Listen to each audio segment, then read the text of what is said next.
Hello and welcome.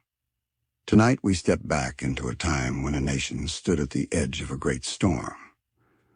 The American Civil War is remembered for its famous battles, its great speeches, and its towering figures. But what about the quiet stories, the forgotten corners of history? The moments that never make it into textbooks, yet shape the war just the same? That's what we'll explore tonight. Small facts, strange tales, and hidden truths from America's most defining conflict stories that will keep your mind turning as you drift to sleep. Close your eyes if you'd like. Let the past unfold. The land was quiet before the storm. Fields of corn rustled in the warm wind. Children chased one another down dusty roads, unaware that soon those same roads would be lined with marching boots. The towns looked peaceful, clapboard churches, wooden storefronts, smoke curling from chimneys. But beneath the stillness, something was building. Steam engines screamed across the countryside, carrying letters and freight. Telegraph wires buzzed with the hum of a new age. Across the south, cotton fields glowed white under the sun, their wealth resting on the backs of enslaved labor. In the north, factories churned with iron and coal, forging the tools of a rising industrial power. And somewhere between these two worlds, the Mississippi River flowed. Wide and steady, its waters reflected the blue of the sky, a lifeline for the nation. But that same river would soon carry gunboats and drifting bodies, its calm broken by the roar of cannon. The air smelled of magnolia and sawdust, but there was something else too, the faint, bitter scent of powder, like a storm you could smell before you could see. The country didn't yet know it was at war, but the war was already coming. In parlors and taverns, arguments stretched late into the night states' rights, secession, tariffs, slavery. Some men swore the Union must be preserved at all costs. Others vowed that leaving it was the only way forward. These conversations, heated and half-drunken, were sparks waiting to catch. In state capitals, lawmakers muttered about votes and compromises. But compromise was slipping away.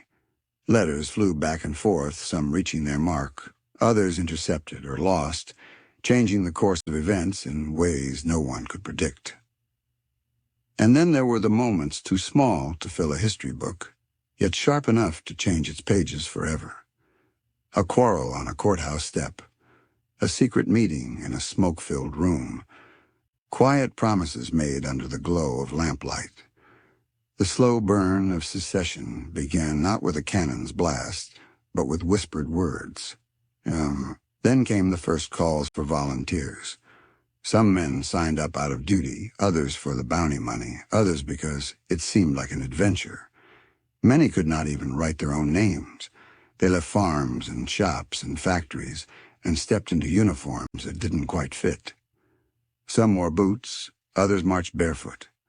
They were strangers to one another, Irish immigrants fresh off the boat, freedmen who had escaped slavery, boys too young to shave, men too old to run, but soon they would share the same campfires, the same hunger, the same songs. And in those early months, there were women who began to prepare for a war they weren't supposed to fight. Some cut their hair and disguised themselves as men to follow their husbands or brothers into battle. Others took up needle and thread, not just to sew uniforms, but to stitch secret codes into quilts. They became couriers, nurses, and spies, their work invisible yet vital. The war touched every corner of life, not just on the battlefields, but in barns, in swamps, in mountain passes no one remembers. Skirmishes that never made the maps left blood in the dirt. Guerrilla bands haunted the border states, striking in the night and vanishing by dawn. Even underground, the war raged. Miners dug tunnels beneath enemy forts, sweating in the dark by candlelight, packing explosives into the earth. Sometimes entire regiments disappeared into those tunnels, fighting wars no one could see until the sky erupted with fire. Above them, the new science of war took shape.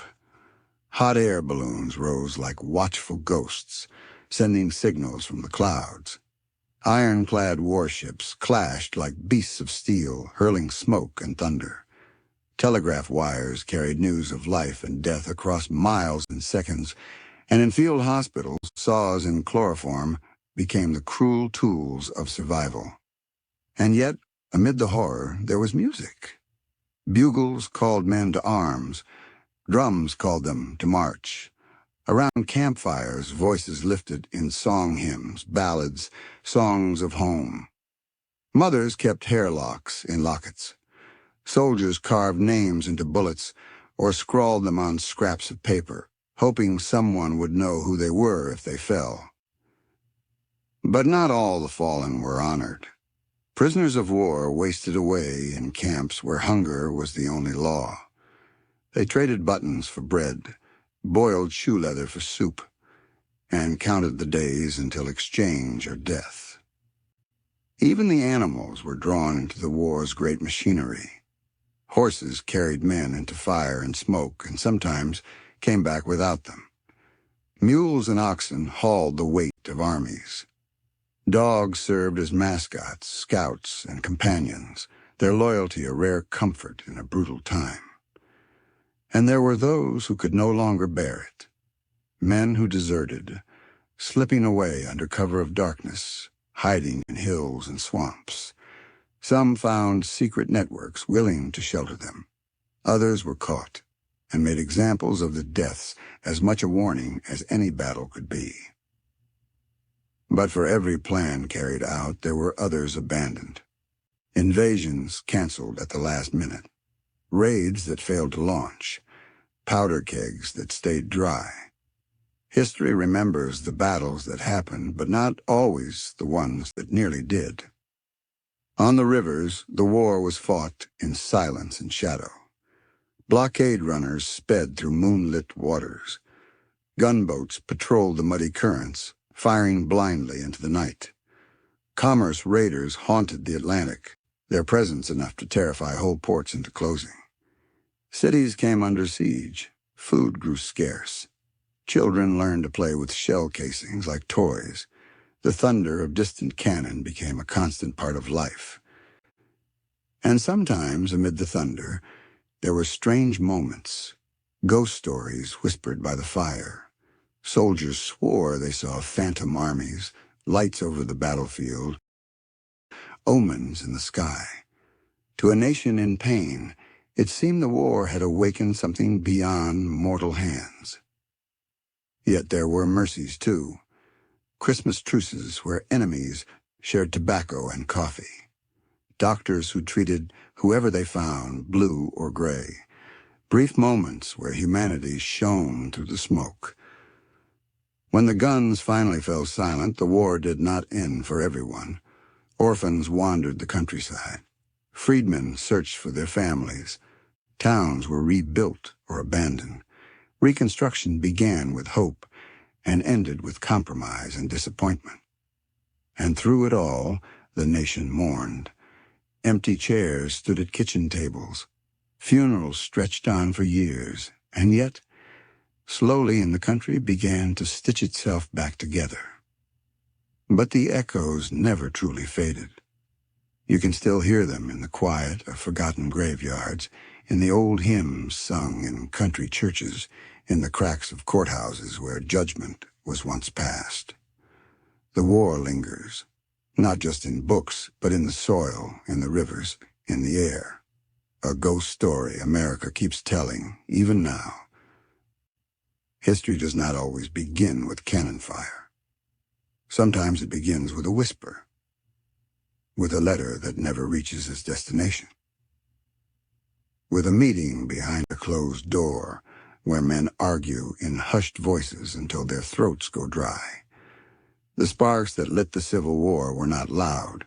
They were quiet, scattered, almost forgettable until they were not.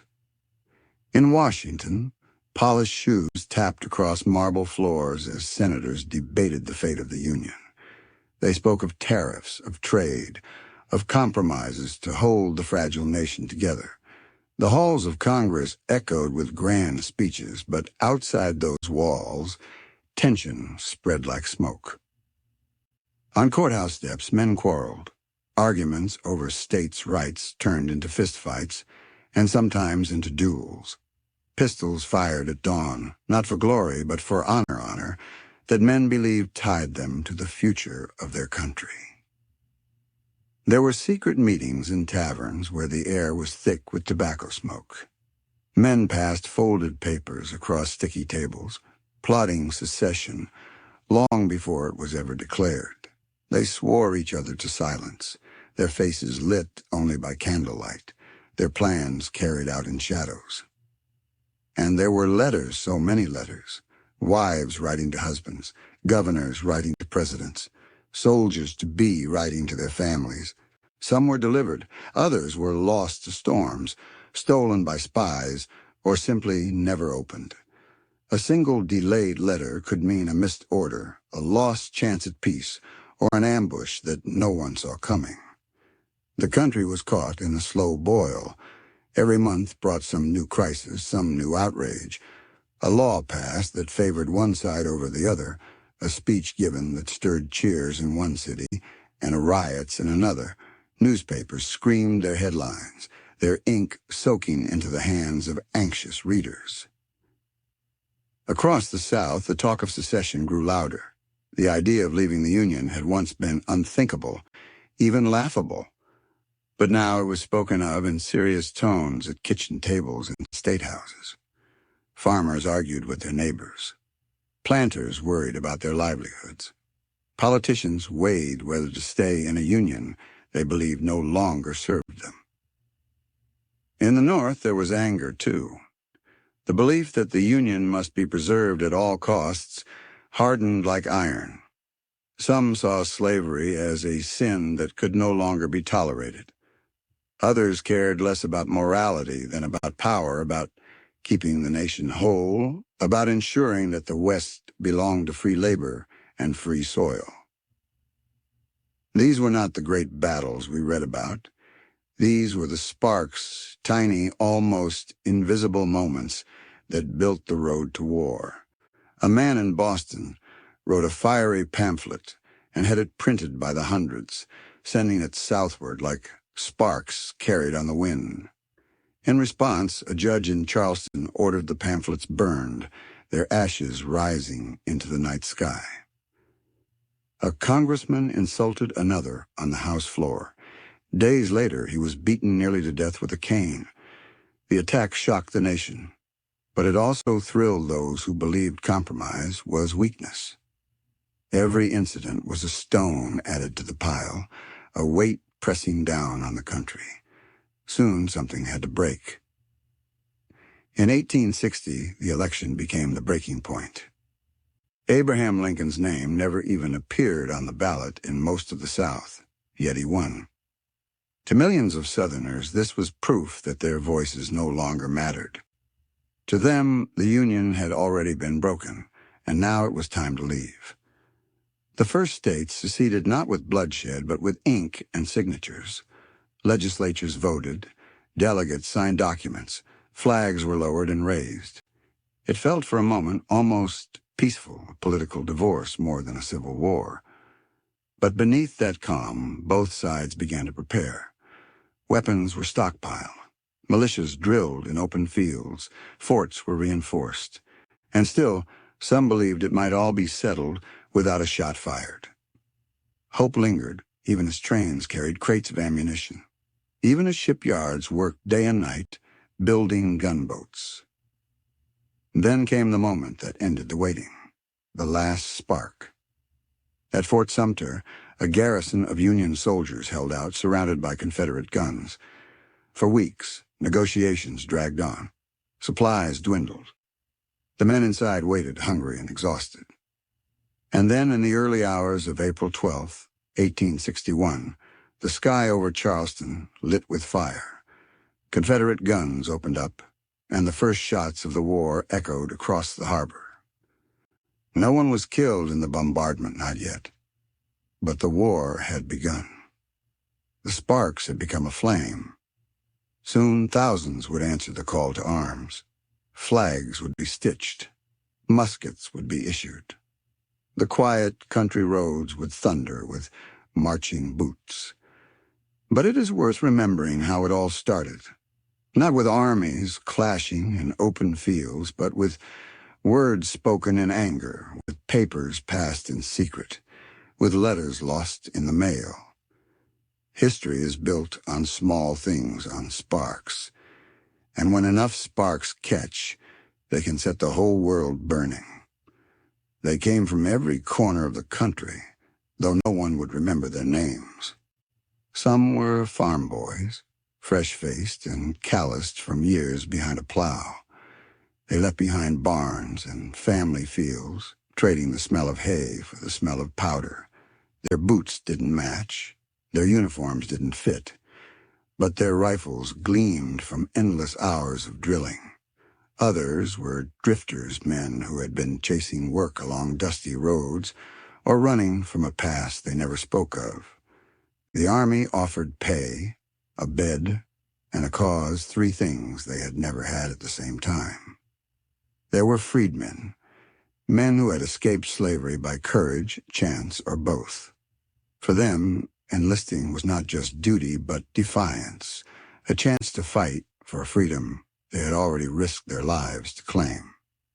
They knew that if captured, they might not be treated as prisoners of war, but as property, or worse. Still, they came. Immigrants signed up 2 Irishmen with brogues so thick their sergeants could barely understand their curses. Germans who drilled while shouting orders in their own tongue. Some had been in America for barely a month, yet were willing to fight for a flag they had only just seen. The camps were crowded with strangers. Men who had never seen a city met men who had never seen a farm.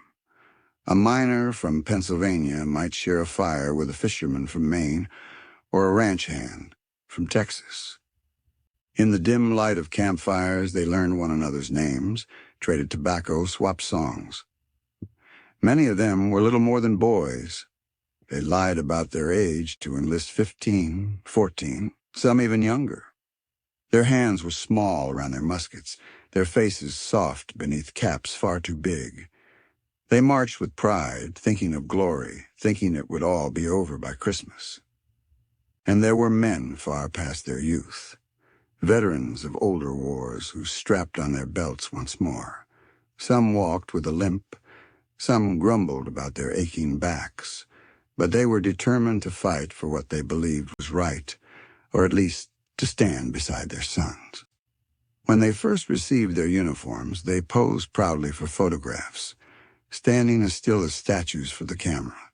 They wrote letters home, promising to be back soon. They had no idea how long the war would drag on, or how many would never come back at all. Their days were full of drilling, and more drilling, marching in rows across empty fields, learning to load and fire again and again. The sun beat down in the summer until sweat soaked their shirts. In winter, they marched through mud and snow. The food was hardtack and salt pork. The coffee was often made from roasted acorns, and the nights were cold. But they made do. They carved dice from scraps of bone and wood. They played cards and traded jokes. They found ways to keep their spirits alive, even as disease spread through the camps faster than bullets ever could. Dysentery, measles, and pneumonia claimed thousands before they ever saw a battle. When battle finally came, it was nothing like the stories they had heard. There was no gallant charge, no shining moment of glory. There was smoke choking, blinding smoke. There was noise that shattered their ears. There was the sting of powder in their throats, the crash of cannon, the screams of the wounded. Some fired their muskets blindly into the haze. Some froze and never pulled the trigger at all. Others discovered something in themselves, a strange, cold calm. as though they had stepped outside their own bodies and were simply watching it happen. They watched friends fall beside them. They saw faces they had shared bread with vanish in an instant. They carried the wounded when they could, and when they could not, they left them behind, haunted by the sound of their cries. And yet, they kept fighting. The battles piled up, and with them the losses. Regiments were whittled down until only a handful of men stood where hundreds had once marched. Replacements arrived, new names, new faces, and the army went on. For some, there would be medals, mentions in dispatches, their names etched into granite monuments. But for most, there was nothing. No record, no statue, not even a marked grave. Their stories ended in silence, somewhere in a field, a ditch, or a trench. But those nameless soldiers carried the war on their backs. They carried it in the mud that caked their boots, in the rations they ate, in the letters they wrote home, sometimes stained with blood before they were mailed. They carried it in their dreams, in the nightmares that woke them at night, long after the fighting was done. In every camp there were men who would never see home again. They knew it, and still they stood in formation when the bugle called. They loaded their rifles. They marched.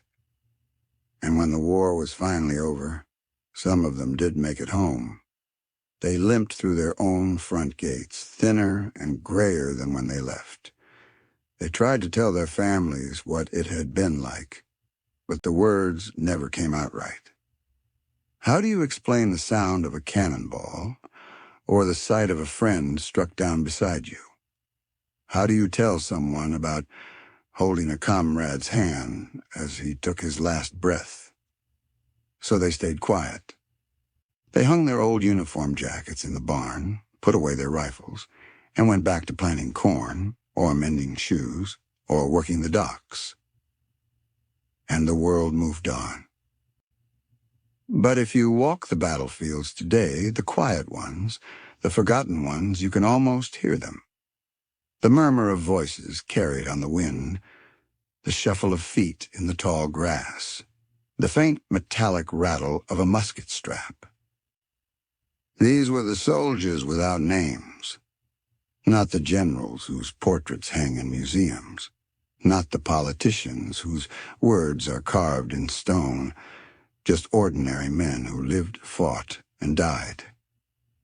And in their silence they tell us something about war, that it is made not only by leaders and legends, but by countless lives that history will never remember. War has a way of rewriting the rules of who can fight. In the Civil War, women were not supposed to march, not supposed to carry rifles, not supposed to be anywhere near the front lines. And yet, they were there everywhere, hiding in plain sight. They were widows who turned into spies. They were wives who became smugglers. They were housewives who turned their living rooms into intelligence networks. They were the quiet figures in the background, the ones no one noticed, and that made them powerful. Some of them carried coded messages stitched into quilts. The patterns, stars, baskets, crossroads, meant more than they seemed, guiding fugitive slaves along the Underground Railroad, signaling which houses were safe. A simple blanket hung on a fence could tell someone where to hide, which direction to run, whether danger was near. Others smuggled supplies under their skirts, quinine for fevers, ammunition, even weapons slipping past soldiers who would never think to search a lady. Some cut their hair and disguised themselves as men, marching in the ranks undetected for months, even years. They drilled, they fought, they bled beside their comrades, only discovered when they were wounded or killed. Many became nurses, though even that was not an easy path. At the start of the war, field medicine was considered no place for women, but they pushed their way in, bringing order to the chaos of the hospitals.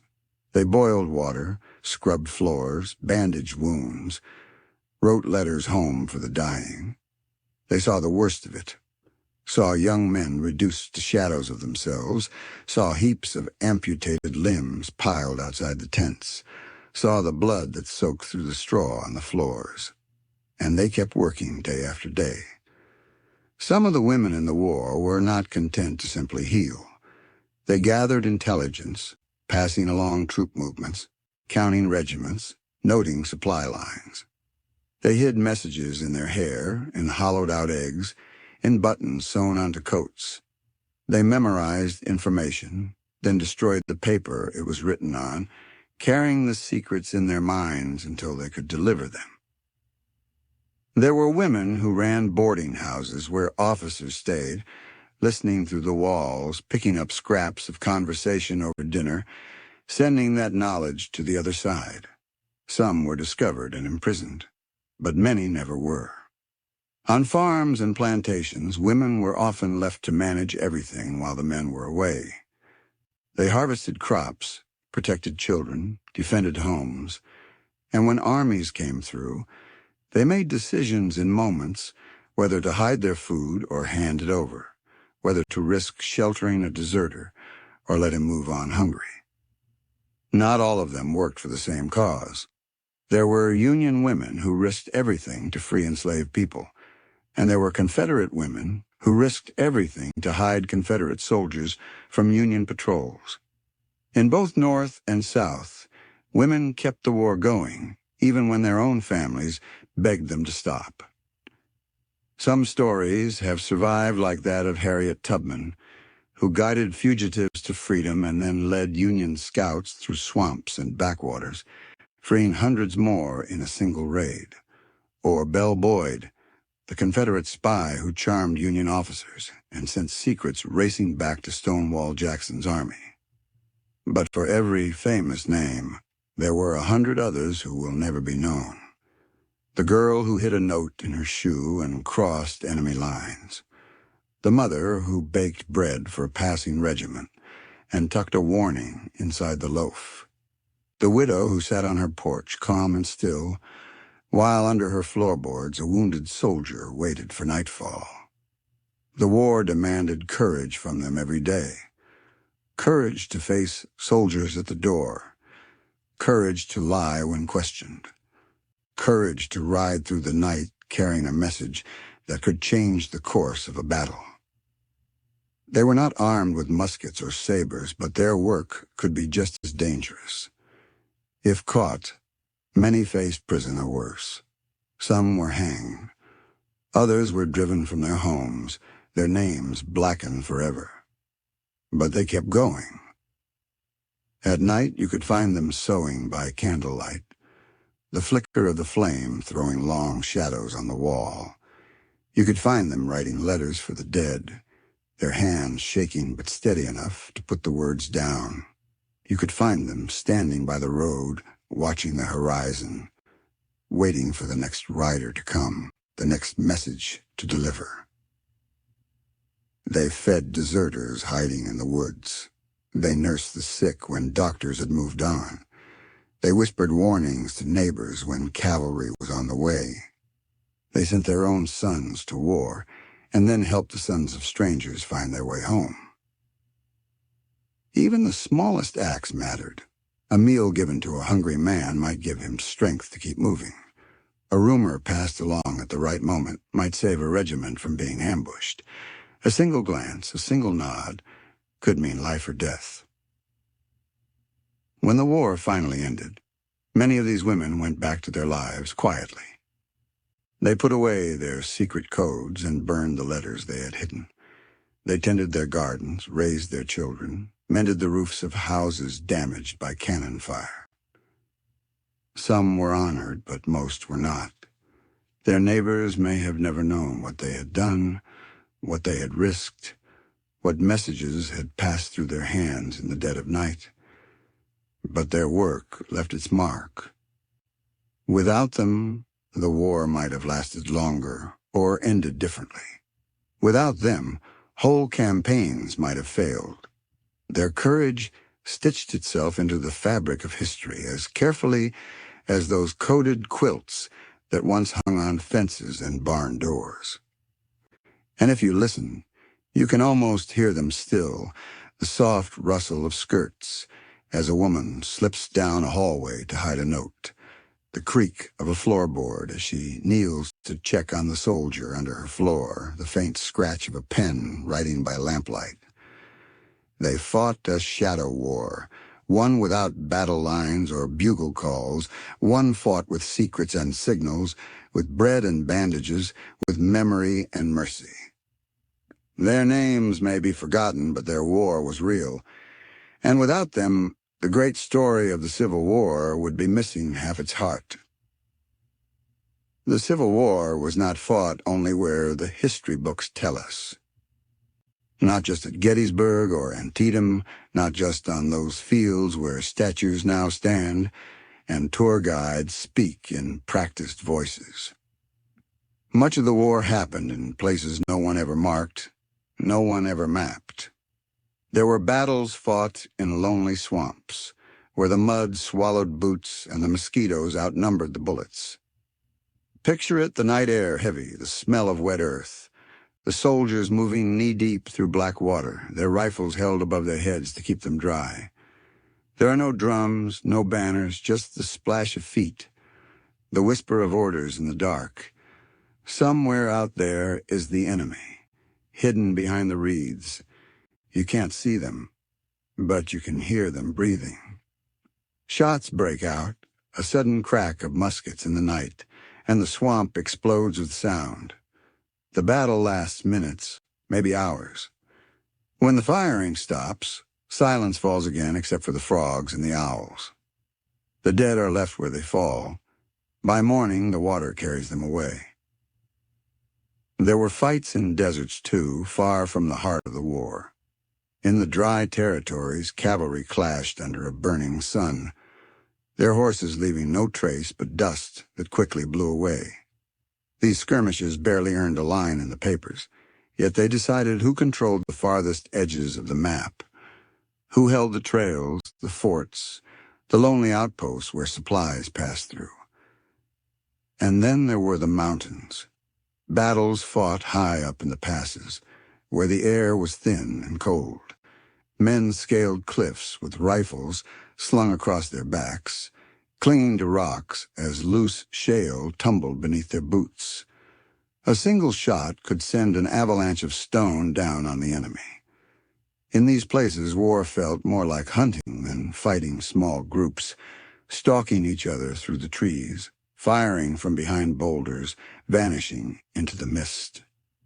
The war in the border states was a war of ghosts. Guerrilla fighters appeared out of nowhere, struck, and disappeared again. They knew the back roads, the hidden trails, every bend in the river. They could vanish into the hills before regular troops even saddled their horses. For the soldiers sent to stop them, it was maddening. They never knew when the next attack would come. A wagon train might be ambushed on a quiet road. A picket line might be cut down before dawn. A whole patrol might march into the woods and never come back. These raids were personal. Sometimes it was neighbor against neighbor, cousin against cousin. Old grudges turned bloody in the chaos of war. Homes were burned not by strangers, but by men who had once shared Sunday dinners across the same table.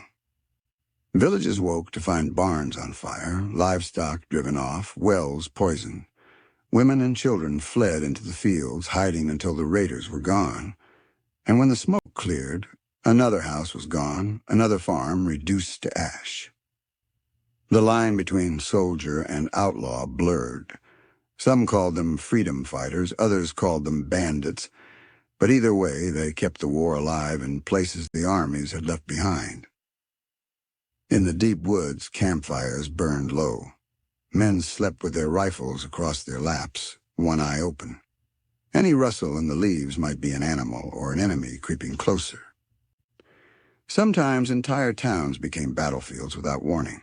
A column of soldiers would ride through the main street, and suddenly shots rang out from windows, from rooftops.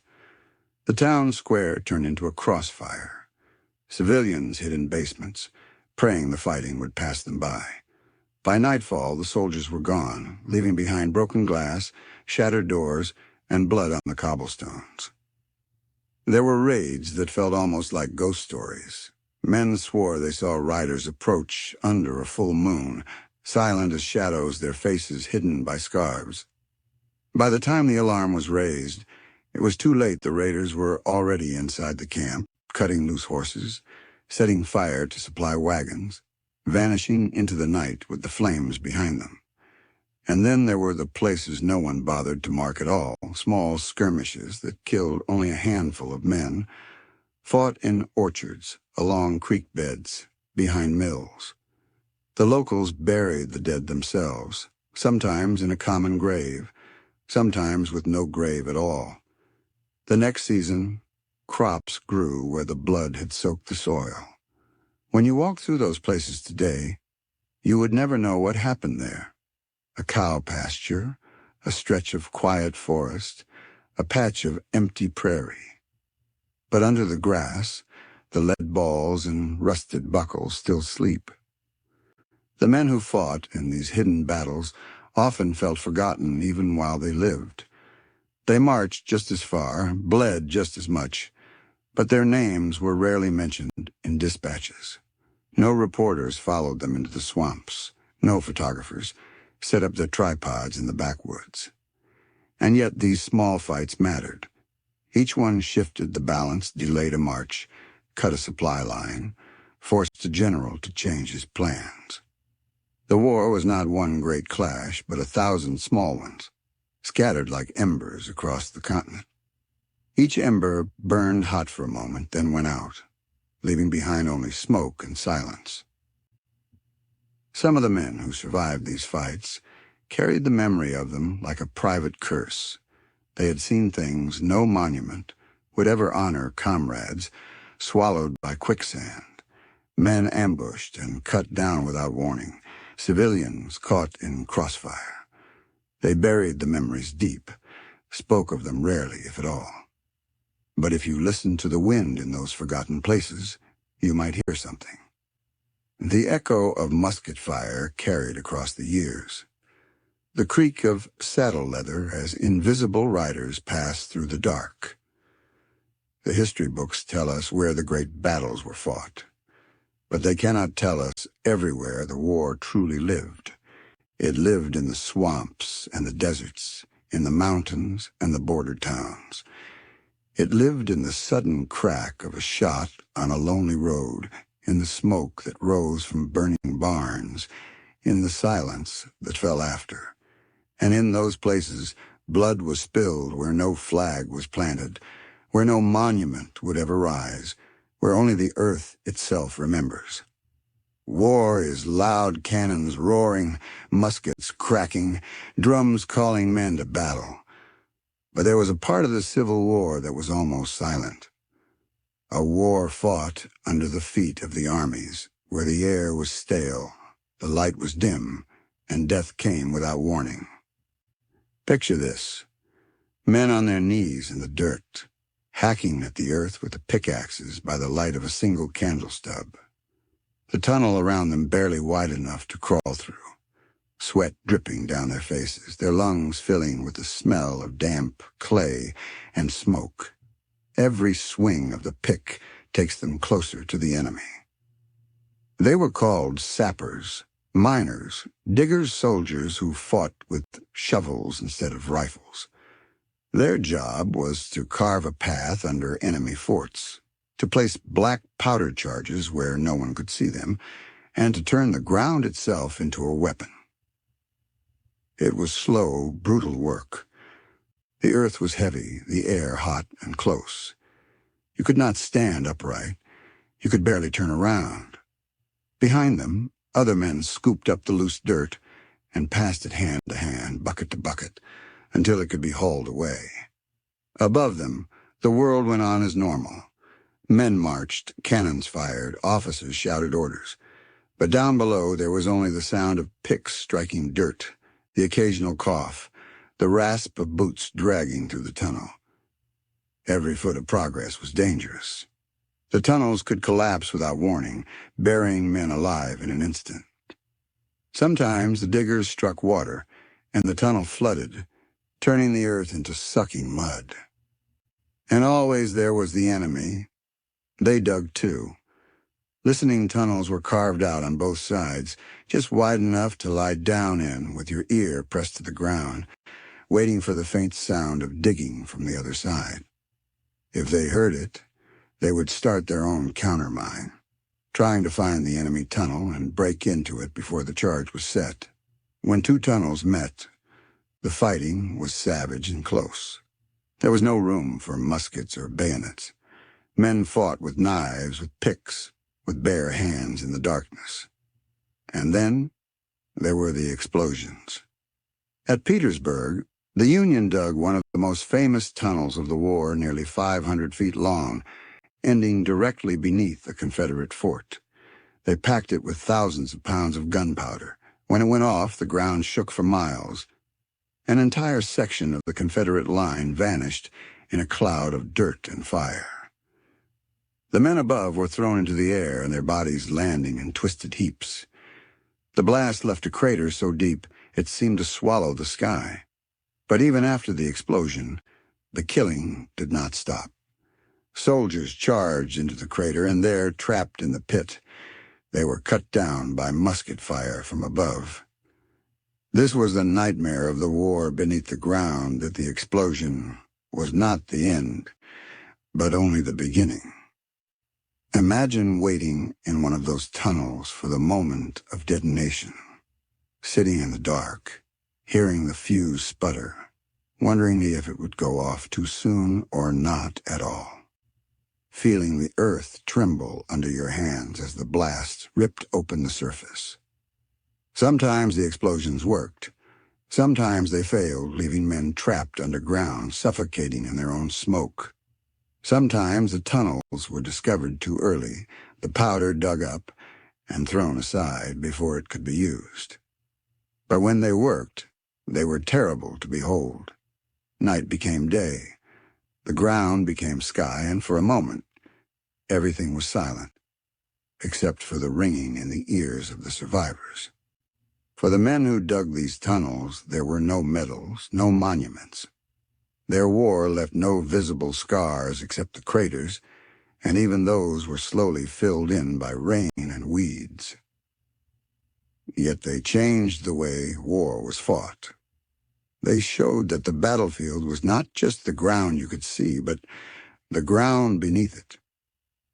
The war under the earth was invisible, but it was real. It was fought in choking darkness, by men who rarely saw the faces of those they killed. It was fought with sweat and fear and the knowledge that the roof could come down at any second. Oh, today, when you stand on those old battlefields, it feels peaceful. The grass waves in the breeze, the cannon stand silent. But beneath your feet, there are places where the earth was hollowed out, where men once crawled through blackness with a single candle to guide them, where they waited for the sound of digging to stop or for the explosion to come. And if you listen closely, you might almost hear it. The faint scrape of a shovel far below, the distant echo of men who fought a war no one could see under a sky of dirt in a world lit only by flame. The Civil War was not just a clash of armies. It was a clash of centuries, the old world colliding with the new. It was a war fought with bayonets and cavalry charges, but also with inventions that seemed ripped from the future. Iron met iron for the first time on the waters of Hampton Roads. The USS Monitor and the CSS Virginia faced each other like beasts of steel, circling, firing, hammering each other's armored sides. The guns roared, smoke clung to the water, and sailors shouted through the din as shot after shot bounced off iron plating that no wooden ship could have survived. The world had never seen anything like it. For thousands of years, warships had been built of wood, their sails catching the wind. But here, in the smoke of Virginia's coast, the age of wooden navies was ending. The sea itself seemed to tremble as two machines, not mere ships, tried to kill one another. And above the battlefield, something even stranger floated in the sky. Balloons, great gas-filled giants tethered to the earth by ropes rising silently above the camps. From their baskets, Union observers scanned the enemy lines, sketching maps, and signaling back to headquarters. Imagine being a Confederate soldier, looking up, and seeing that shape hanging in the air like a watchful eye, knowing that every move you made might be reported within minutes. Imagine being the man in the basket, swaying hundreds of feet above the ground, the wind tugging at the ropes, your stomach lurching every time the balloon dipped. Below you, the war looked like a toy board, dots of men moving, smoke curling from distant guns. You were safe from bullets, but not from fear. A single gust, a cut rope, and you could drift for miles into enemy hands or out to sea. And while the balloons floated above, something even faster carried news through the air. The telegraph thin wires stretching across fields and forests hummed with messages that could decide the fate of thousands. Before the telegraph, orders traveled by courier, galloping miles to deliver a single sheet of paper. But now a general could send word in seconds, his words clicking along the wire from one telegraph office to the next, reaching far-off cities almost before the ink dried. The war was the first to move at this speed. Victories and defeats were reported in real time. Families gathered in towns to watch as telegraph operators tapped out the news. Sometimes the message brought cheers. Sometimes it brought the silence, the crowd suddenly still as the list of the dead was read. And then there was the science of saving lives and taking them on the battlefield. The Civil War invented organized military medicine as we know it. It had to. The killing was too vast, the wounded too many. Camps were turned into hospitals, barns filled with the groans of the injured. And in those places, science met horror. Surgeons worked with saws, with knives, with buckets of water gone pink with blood. There were no antibiotics yet, no real way to fight infection. But there was chloroform and ether, and for the first time in history, armies used anesthesia on a massive scale.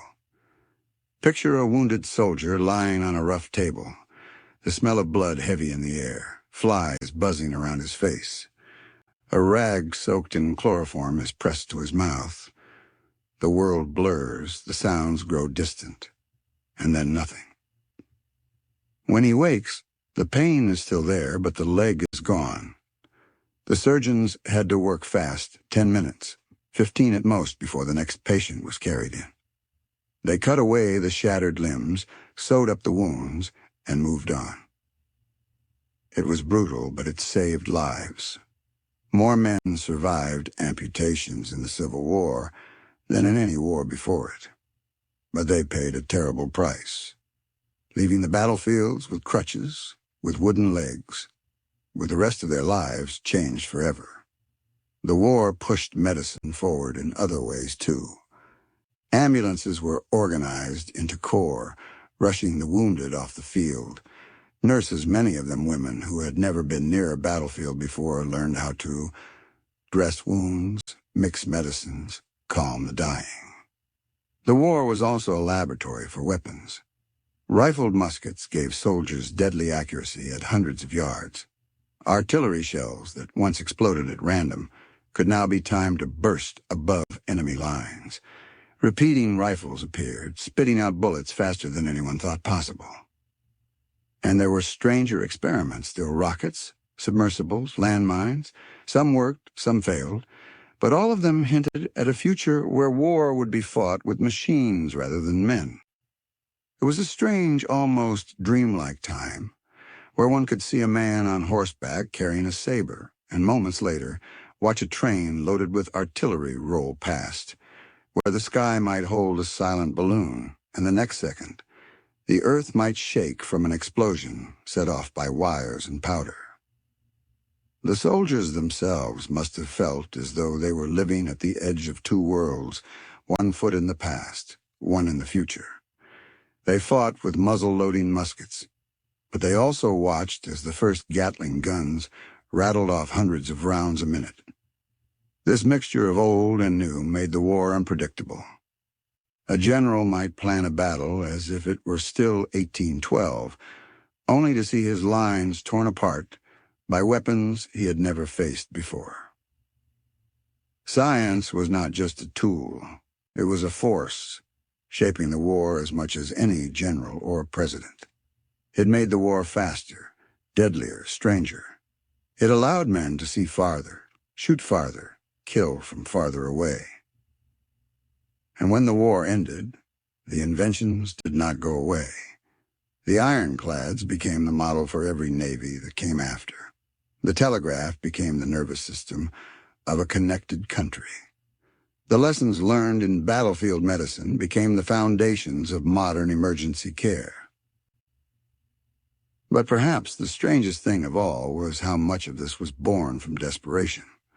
From men and women who had no choice but to try something new, to dig tunnels, to fly balloons, to tap wires, to pour chloroform over rag and hope. It was a war where the past and the future collided, and neither would ever be the same again. The war was loud. It was cannons and muskets and shouting orders. But when the guns went silent, the music began. It started with the bugles' thin, silver voices calling across the camps. They called the men to wake, to march, to fight. And at night, they called them to rest. The notes carried over the fields like prayers, echoing against the tents, rising into the stars. The drums spoke too. Their hands struck out the rhythm of life in the army reveille in the morning, tattoo at night. They called men forward into battle, and when the day was done, they called the fallen home. The sound of a lone drum after a fight could make the bravest soldier feel the weight of what had been lost. And around the campfires there was singing. Rough voices, tired voices, some barely more than a whisper, but still they sang. Ballads of home, of sweethearts far away, of green fields they might never see again. The songs floated through the night air, carried from one camp to another. Sometimes across the lines, soldiers of both sides would pause and listen. There were nights when Union and Confederate voices sang the same hymn under the same moon. Music became a bridge between life and death. A fife could lift a man's spirits when his boots were full of mud, when his belly was empty, when the road seemed endless.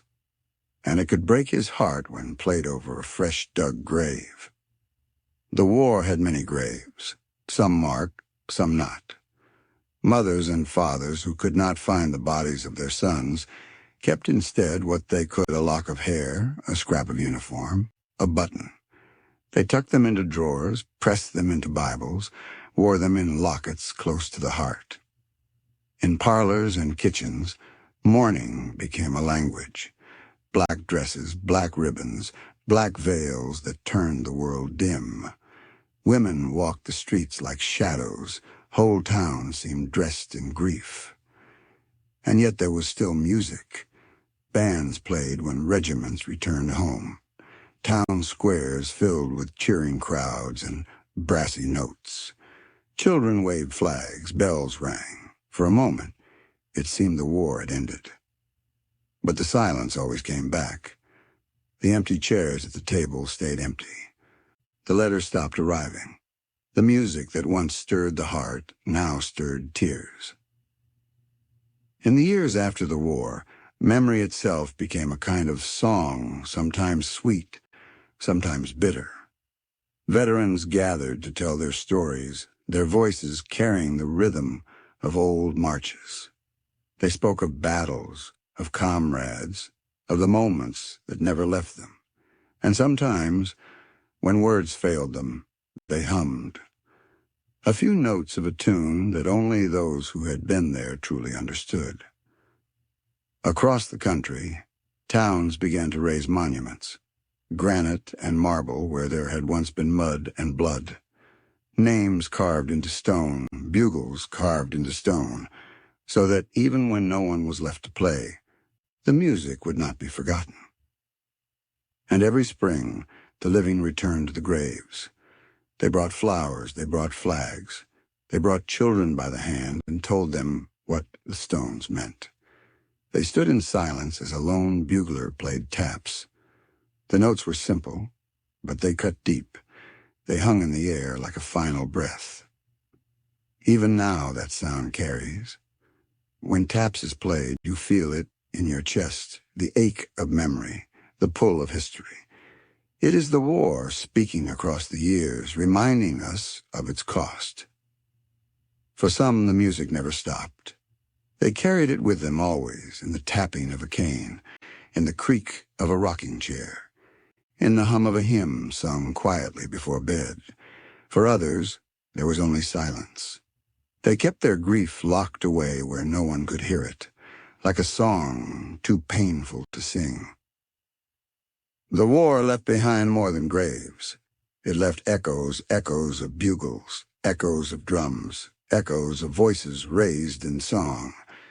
They linger still, in churchyards and courthouse squares, in the wind that moves through old battlefields, in the quiet of summer evenings when the air seems heavy with memory. And if you close your eyes and listen, you might still hear it. A distant fife, a far-off drum, a song carried faintly on the night air. Not loud, not demanding, just there, waiting. Because memory is a kind of music. It plays whether we want to hear it or not. It reminds us of what was lost and what was kept and what was too costly to ever forget. And so the war lives on, not only in books, not only in statues, but in the music of a nation that once sang through its tears. There is a part of the war that no one wanted to remember. Not the grand charges, not the waving flags, not the heroic last stands. This was the war behind fences, behind walls, behind the barbed gates, where hope itself was put on rations. Prisoner of war camps. They were not built to be homes. They were barely built to be shelters. Some were open fields ringed with guards and wooden posts with no roofs at all. Others were stockades where men were crammed together so tightly they slept pressed against one another, shoulder to shoulder, night after night. Hunger was the first enemy. It was everywhere, gnawing at men's bellies until they could no longer stand straight. Rations were thin, sometimes nothing more than a handful of cornmeal and water. Men traded buttons for bread, boots for a single biscuit, a day's work for a sip of coffee. And thirst was worse. In the summer heat, men stood in lines at muddy creeks that served as both water supply and sewer. Dysentery spread faster than rumors. Fever took men quietly in the night, and by morning they were carried to shallow graves just beyond the fences. There were hospitals, if you could call them that, canvas tents that flapped in the wind, cots arranged in rows, men lying side by side with no medicine but prayer. Surgeons did what they could with what they had: saws, thread, a little chloroform when it was available, but too often there was nothing to do but sit by the dying and hold their hands. And still, the prisoners found ways to live. They carved chess pieces from wood, played cards with scraps of paper, sang songs that reminded them of home. They told stories at night, stories of better days, of wives and farms and taverns where the beer was always cold. They dreamed about what they would eat when they were free. But some gave up dreaming. They sat with blank eyes, staring at nothing, waiting for the end. They were called the Living Dead, men so far gone that they no longer flinched at the sound of the guards' boots. Escape was a constant thought. Some tunneled under the fences, their hands bleeding from clawing through the dirt. Some climbed the stockade walls under cover of night, risking a bullet in the back. A few made it out, running barefoot through swamps and fields, surviving on roots and rainwater until they found friendly lines. Most were caught, dragged back, and punished before the whole camp. Winter was the hardest season. Cold bit through the rags they called clothing. Frost formed on beards and eyebrows as men huddled together for warmth. Fires were precious, a few scraps of wood, a handful of pine needles, anything that could burn. Some men froze before morning came. And when disease swept through the camp, there was nowhere to hide. Smallpox, typhoid, measles, they moved faster than any army. Each death left an empty spot on the ground where someone had been lying just hours before. Names were scratched on boards and stuck in the earth as makeshift markers. Sometimes the rain washed them away. Sometimes there weren't enough boards left to mark all the graves. The guards were not always cruel, but they were hard.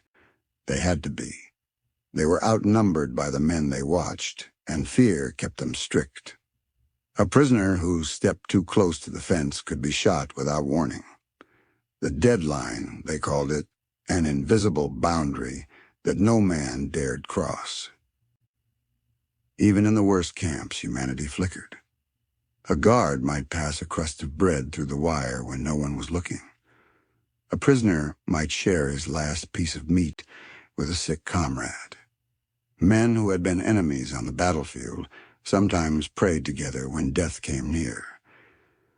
When freedom finally came, when the gates opened and the men stumbled out, they were hardly recognizable.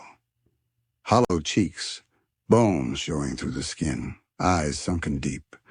Some could barely walk, some could not walk at all. They went home, those who could, but they carried the camp with them for the rest of their lives. Some never spoke of what they had seen. Others told anyone who would listen. But their stories were too grim for parlor rooms and polite company. And history forgot them. No grand monuments were built for the men who starved behind fences. No great speeches were made in their honor. They became footnotes, numbers on casualty lists, names carved into weathered boards that rotted away with time.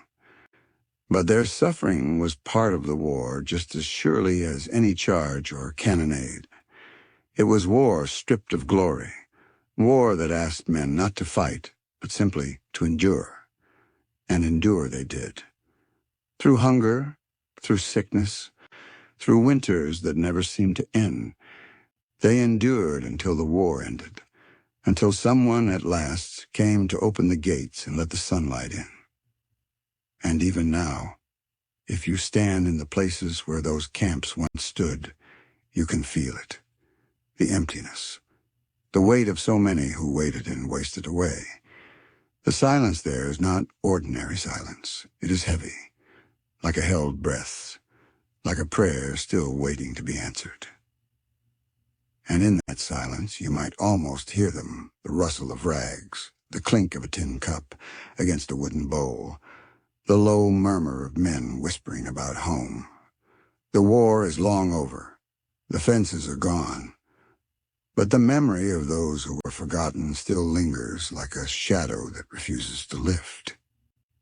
They were there from the first shot to the last drumbeat. Not soldiers, not men, but beasts, silent partners in a war they never chose. Horses came first. Thousands of them, from sleek thoroughbreds to stubborn farm ponies.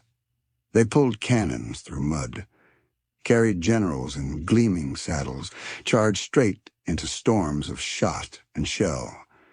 They had no flags to follow and no country to defend, but they ran when the bugles called, hooves pounding like war drums. Some lived their whole lives between the roar of guns and the smell of blood. Others fell before they had even learned the sound of battle. Whole fields were littered with their bodies after a single day's fight. Men wrote home about the courage of their mounts, about the way a horse would carry them even after being hit, stumbling forward until the rider was safe, and only then collapsing. Mules did the slow, endless work. They hauled wagons heavy with rations, water barrels, ammunition. They dragged ambulances creaking under the weight of the wounded. Their brays echoed through the night, strange and lonely, a sound as much a part of the war as the bugle or the drum. They were stubborn, yes, but steady. When wagons sank in the mud, it was the mule's shoulders that strained until the wheels turned again. Oxen were slower still, but just as faithful. They pulled entire armies forward, step by patient step, never stopping until they dropped. Their breath steamed in the winter air. Their hides glistened with sweat in the southern summer, and they kept moving because they had no choice. And there were dogs, not just camp companions, but regimental mascots, battlefield scouts, messengers darting between lines. Some were buried with military honors when they fell. Soldiers wept for them as they would for a comrade. A dog might carry a note rolled tight in its collar, running through gunfire to deliver a single, desperate line from one unit to another. Then there were the pigeons, those small, fragile birds who carried messages when telegraph wires were cut and couriers could not get through. They rose from the cages in a sudden flurry of wings, flying through smoke, through storms, through enemy fire. If even one survived, a general might have the intelligence he needed to save a brigade. Not all animals were heroes. Some simply kept men alive. Chickens were stolen or traded for, giving eggs to the starving. Cows were driven with marching regiments, milk to feed the sick and wounded. Even goats sometimes joined the ranks, stubborn little creatures that provided both milk and comic relief in a world gone mad. But there was a darker side. When forage ran out, soldiers butchered the very animals that had carried them so far. Horses that had charged into battle were eaten by the same men who had ridden them, because hunger does not respect loyalty. It was a quiet, shameful necessity that no one liked to write about. There were moments, though, when men risked everything to save an animal. A team of mules cut loose from a burning wagon train and driven to safety. A horse shielded from gunfire by a rider who would not let it go down. In those moments, mercy briefly outweighed the madness. The bond between soldier and animal was unspoken but deep. In camp, men would brush their horses, feed them the last handful of oats, talk to them as if they were old friends. A good horse was a lifeline. A loyal dog could be the only living thing to greet you after a battle. And when they died, there were tears. Sometimes they were buried with a wooden marker, sometimes not at all. But the grief was real. One soldier wrote that he had seen many men die without shedding a tear. But when his horse was shot under him, he sat down on the field and cried. The war was not kind to any creature, man or beast. Horses fell by the tens of thousands. Dogs were wounded by stray bullets. Pigeons were shot down by sharpshooters. Even the rats that scurried through camps were hunted for food when things got bad enough. When the war finally ended, many of the surviving animals did not go home. Some were sold, some abandoned, some left to roam the battlefields where they had once served. A few lucky ones followed their masters back to the farm, living out their days in quiet pastures, far from the sound of the guns. Today, when we speak of the war, we name the generals, the regiments, the battles. We rarely speak of the animals who carried that war on their backs, yet they were there in every march, every charge, every retreat. They were as much a part of the story as any soldier with a rifle. If you listen closely in the places where the battles were fought, you might still hear them. The echo of hooves in the night, the bray of a mule, the flap of unseen wings. Ghostly sounds from a war that asked everything, not just of men, but of every creature that stood beside them. And so, as we remember the war, we remember them too, the horses that charged and fell, the mules that carried the weight of nations, the pigeons that brought words of hope through the smoke, They did not choose to fight, but they fought all the same, and the ground they trod still remembers. Not every man who went to war stayed. Some broke ranks under fire. Some simply never returned from leave. Others melted away into the countryside like smoke. This was the great desertion, the war within the war fought, not with rifles or cannon, but with silence, shadows, and the sound of footsteps heading anywhere but the front. It began quietly. A man who had marched for weeks without shoes, whose feet bled with every step, simply kept walking past the next muster point. Another who had not seen his family in 2 years turned his back on the campfires one night and started toward home. Some slipped away under cover of darkness. Others walked out in broad daylight, as if daring anyone to stop them. The reasons were as many as the deserters themselves. Some had lost faith in the cause. Some could no longer stomach the slaughter. Some were boys who had lied about their age and found out too late that war was no adventure. Others were fathers, their minds haunted by hungry children waiting miles away. There were those who left because of fear of the next charge, fear of the next bullet, fear that the next dawn would be their last. But fear was only part of it. Desertion was also an act of defiance, a refusal to be ground down any further. A man could feel the war eating him alive, piece by piece, until one night he decided he would not give it any more. But leaving was only the beginning. The moment a man stepped off the road, he became a fugitive. Patrols were sent after him. Rewards were posted. In some places, deserters were shot if caught, their bodies left as a warning to others. Those who stayed gone had to hide. Hills, swamps, abandoned cabins, any place far enough from the marching columns. Networks of sympathizers grew in secret. Farmers who left bread by a tree stump. Women who whispered warnings when cavalry patrols came near. Children who carried messages from house to house. In some regions, whole bands of deserters gathered together, ragged groups living off the land, raiding supply trains, turning into guerrilla fighters who answered to no army. They became the ghosts of the backcountry, not quite soldiers, not quite civilians, feared by both sides. For every man who stayed away, there was a cost. Families were harassed, neighbors shamed, farms burned as punishment.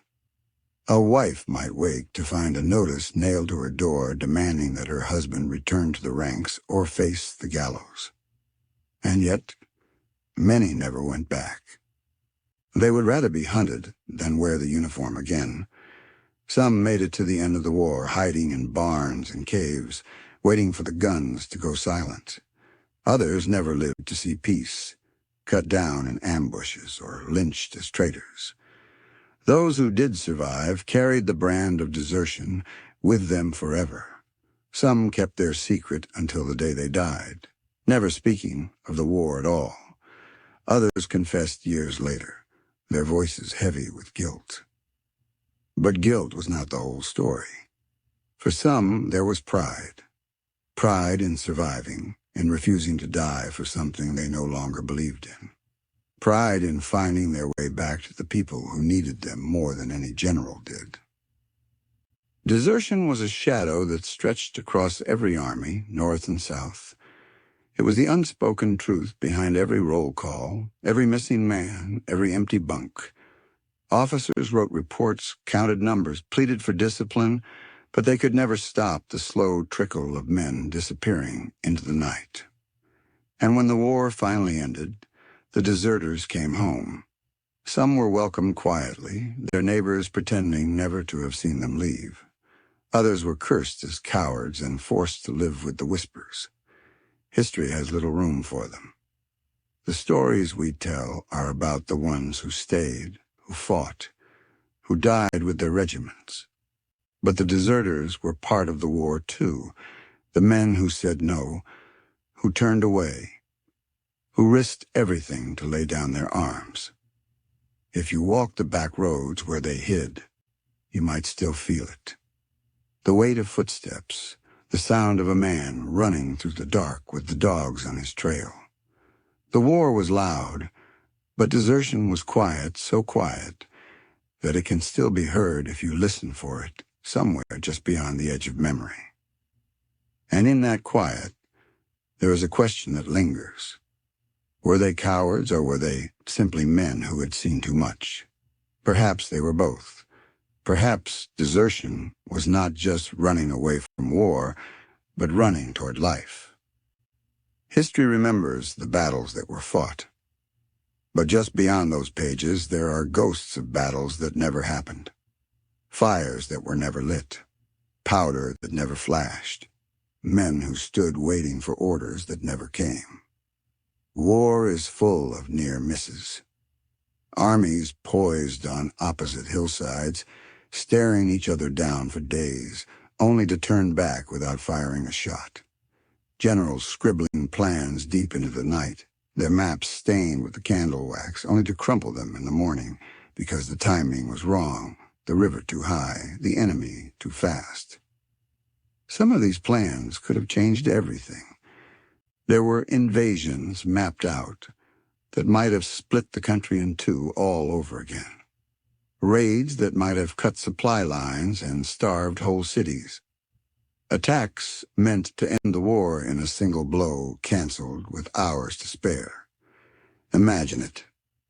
Two armies staring across a field at dawn, drums silent, flags snapping in the wind, the air thick with anticipation, with fear, with the knowledge that by nightfall the ground could be soaked with blood. And then a messenger rides in. Orders are read. The troops stand down. And just like that, nothing happens. There were generals who could not bring themselves to give the order. There were storms that came at the exact wrong moment, turning roads into rivers, making powder useless, making guns nothing but iron sticks. There were scouts who brought back wrong information, reporting armies that weren't there, or missing the ones that were. Even diplomacy played its part, negotiations, peace talks, truces, sometimes just long enough to stop an offensive that was hours away. Somewhere a letter arrived late and spared a town from being burned. Somewhere else a courier lost his way and saved hundreds of men from marching straight into an ambush. And there were the accidents. A lantern that fell and burned a bridge too soon, leaving an army stranded and unable to advance. A train that derailed and destroyed days' worth of supplies, one man's mistake turning into thousands of lives spared. Not all of these unlit fires were merciful. Some may have prolonged the war. Some might have ended it sooner, at a cost of lives too great to imagine. History is strange like that. It turns on moments we never see, on choices no one remembers making. Think of the soldiers who stood ready, rifles loaded, hearts pounding, waiting for a bugle that never sounded. Some felt relief when the order was called off, and others felt robbed. Their courage wasted, their chance to prove themselves gone. War can be cruel even in its mercy. In some towns, people waited for battles that never came, packing their belongings, burying valuables in the garden, preparing to flee. They listened for the sound of drums, the thunder of hooves, the crack of rifles, and then silence. The army marched somewhere else. The town was spared, but the fear never really left. Sometimes the almost battles were worse than the real ones. The waiting stretched for hours, days, even weeks. Men slept in their clothes, rifles across their knees, jumping at every sound. The tension built until even the bravest wished for the fight to just begin, anything to end the waiting. And when it didn't, when the orders finally came to pack up and move on, there was a strange emptiness. Relief, yes, but also frustration. Soldiers left those fields without a single shot fired, but they carried the weight of what might have been. These moments are hard to find in the history books. They exist in diaries in a single line scribbled by a soldier. We expected an attack today. None came. They are buried in letters written to wives and mothers, talking about the strange quiet, about the way the sky looked when they thought it might be their last dawn. The war might have looked very different if those fires had been lit. Perhaps whole cities would have burned. Perhaps famous victories would have turned to defeats. Perhaps lives would have been saved or lost. But we will never know, and maybe that is the most haunting thing of all. The war we remember is only one version of the war that could have been. There are other versions, countless shadows of what might have happened, scattered across the maps that were never used, in the ink of plans that were torn apart and thrown into the fire. Stand on one of those empty fields today, and you can almost feel it, the weight of an army that never charged, the echo of bugles that never blew. The silence is deeper there, heavier, as if the earth remembers what it almost had to bear. And in that silence is a strange kind of mercy, for all the blood that was spilled, for all the graves that filled the countryside. There were countless battles that never came to be, wars that were never fought, fires that were never lit. And perhaps, in some quiet way, that is as much a part of history as the battles we know. The war was not just what happened. It was also what didn't. And sometimes, the things that never happened shaped the world just as much as the ones that did. The war was not only fought on dusty roads and blood-soaked fields. It was fought on salt water and steam, on black rivers that twisted through the heart of the continent, on oceans where the horizon seemed endless, and the only sound was the creak of rigging in the wind. The sea was its own battlefield, and there were no trenches to hide in here. Only waves, the stars above, and the knowledge that death might come in silence or in fire. The Union's blockade stretched like an iron chain across the Confederate coast. Port by port, inlet by inlet, the ships took their stations. Gunboats with smokestacks like blackened chimneys, sails furled, waiting. Their mission was simple: strangle the South, starve it of guns, of powder, of medicine, of hope. But the blockade was never perfect. Some nights, under a sliver of moon, the blockade runners would slip out. Sleek, fast steamers painted gray to blend with the sea, engines barely whispering. They carried cotton by the ton, bound for ports in the Bahamas, for Britain, for France, anything to buy the goods that the Confederacy needed to keep fighting. Every run was a gamble. If the lookouts spotted you, if a shell found your boiler, the ocean became your grave. But if you made it through, you were a hero, and your ship came back, loaded with rifles, boots, and quinine to fight the fevers. Far from shore, the war became a hunt. Confederate commerce raiders prowled the Atlantic like wolves. The CSS Alabama, the Florida, the Shenandoah names, sent a chill through northern merchants. They struck where they were least expected, setting fire to whalers, merchantmen, supply ships.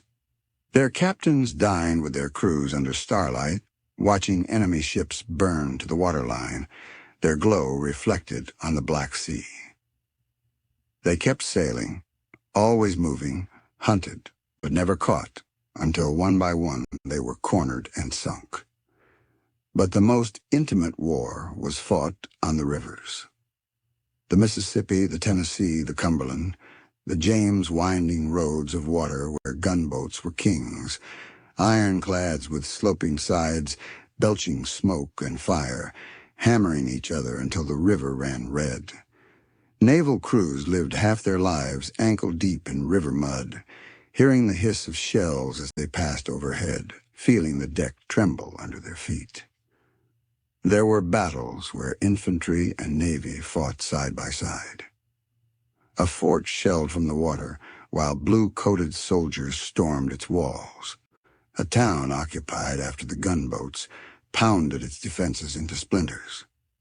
And there were quieter moments, the eerie stillness of a foggy dawn, a lone paddle wheel turning somewhere upriver, the sound carrying like a drumbeat. For sailors, the dangers were different. A single shot could pierce a boiler and turn a ship into a floating tomb. A cannonball could splinter wood into deadly shards that cut through a crew like knives. Fire was the most feared enemy of all fire on a wooden ship, meant there was nowhere to run, nowhere to hide. Even when there were no battles, life at sea was its own hardship. Saltwater rations, hardtack crawling with weevils, long weeks without fresh water. Storms that tossed ships like toys, throwing men overboard into black waves that swallowed them whole. But through it all, the Navy kept the rivers and coast locked tight, squeezing the Confederacy until it could barely breathe. The war at sea was a war of machines as much as men, ironclads that seemed to defy the age they were built in, steam engines turning paddle wheels, propellers churning the dark water, signal flags snapping in the wind, telegraphs clicking out orders across the coast. It was modern war being born in real time, a war of industry and invention, fought with steel as much as with courage. And yet, for all its machines, it was also a war of silence. A ship could spend weeks on station without seeing another sail. Men stood watch under starry skies, hearing only the sigh of the wind, the slap of waves against the hull. They wrote letters by lantern light, letters that smelled of salt when they reached home. Some of them never went home at all, their graves the ocean itself. Today, the rivers look peaceful. The ocean rolls on, indifferent. But beneath those waters lie the bones of ships and the men who sailed them. Cannon still sit on the river bottom, pointing at nothing. Somewhere under a century of silt, a paddle wheel still waits, as if ready to turn once more. The war at sea does not leave monuments, like the war on land. But it shaped the outcome just as surely. Every blockade runner caught, every raider sunk, every river fort reduced to rubble, each was a thread in the net that closed around the South. And if you stand on a lonely shore on a quiet night, you might still hear it. The whisper of a paddle wheel, the boom of a far-off gun that will never fire again, the ghost of a ship slipping past in the dark, running for its life under a sliver of moon. The sea remembers, and the war that raged upon it still rolls in with every tide. War did not just live on the battlefield. It crept into cities and stayed there, block by block, street by street, until the air itself felt heavy with fear. Vicksburg was the first great lesson. Perched on its bluffs above the Mississippi, it became the key that both sides had to hold. The cannons came first, their thunder rolling day and night. Shells fell without warning in kitchens, in markets, in the very heart of the city. People dug caves into the clay hillsides and moved their lives underground. Families huddled together in darkness, listening to the earth shake above them as Union guns pounded the city. They ate what they could find: rats, mule meat, scraps of hard bread. Water grew foul, sickness spread, and still the shells came. Outside the city, an army waited, its grip tightening. Every road was cut off, every path guarded. Vicksburg was strangled slowly, methodically, until the people inside could do nothing but endure. When the surrender finally came, the city was too weak to cheer, too hollow to resist. Vicksburg had been starved into silence. Far to the east, Petersburg learned the same lesson. Here the siege lasted not weeks, but months. The ground around the city turned into a labyrinth of trenches, a world where men lived knee-deep in mud, staring across at enemy lines so close they could hear each other talk. Civilians stayed because they had nowhere else to go. They slept in cellars as artillery shook the walls. Children played among unexploded shells, their laughter strangely out of place beneath a sky that rumbled with distant fire. In Richmond, Atlanta, Charleston, the pattern repeated. The war came closer each day, eating up the countryside until it was at the gates. Factories worked until their furnaces went cold. Warehouses emptied. Food vanished from the markets. Mothers boiled shoe leather to make broth, anything to keep their children alive one more day. Sometimes the siege was sudden, violent, a storm of fire raining down in a single night. Other times it was slow, patient, like a hand closing around the throat of a city. Every day a little tighter, every day a little darker. And yet, life went on. Weddings were held in basements. Church bells still rang, even as shells fell nearby. Merchants tried to sell what little they had left. Children still went to school when the streets were clear, and newspapers printed stories of victories that no one believed, just to keep spirits alive. Hope became as scarce as bread. Rumors ran wild that reinforcements were coming, that the enemy was about to retreat, that the siege would end any day. But days turned into weeks, weeks into months, until hope itself felt like a cruel joke. Some cities burned rather than surrender. Atlanta's night sky glowed red as depots, factories, and rail yards went up in flames, a final act of defiance before the Union marched in. Sherman's army walked through streets still hot with cinders. Others simply gave up. The white flag went up, the gates swung open, and the victors marched in, grim and silent. Civilians lined the streets, watching, some in tears, some too numb to feel anything at all. When the sieges ended, the cities that survived were barely recognizable. Buildings were shells, churches splintered, gardens trampled into mud. There were no celebrations, only relief. The guns were quiet at last, but the silence was heavy as if the city itself were holding its breath. And in that silence, the memory of what had happened settled in.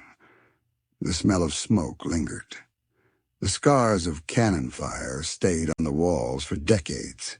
The people who had hidden in cellars carried the sound of those shells with them for the rest of their lives. Siege war was not glorious. It was not the clash of bayonets or the charge of cavalry. It was waiting.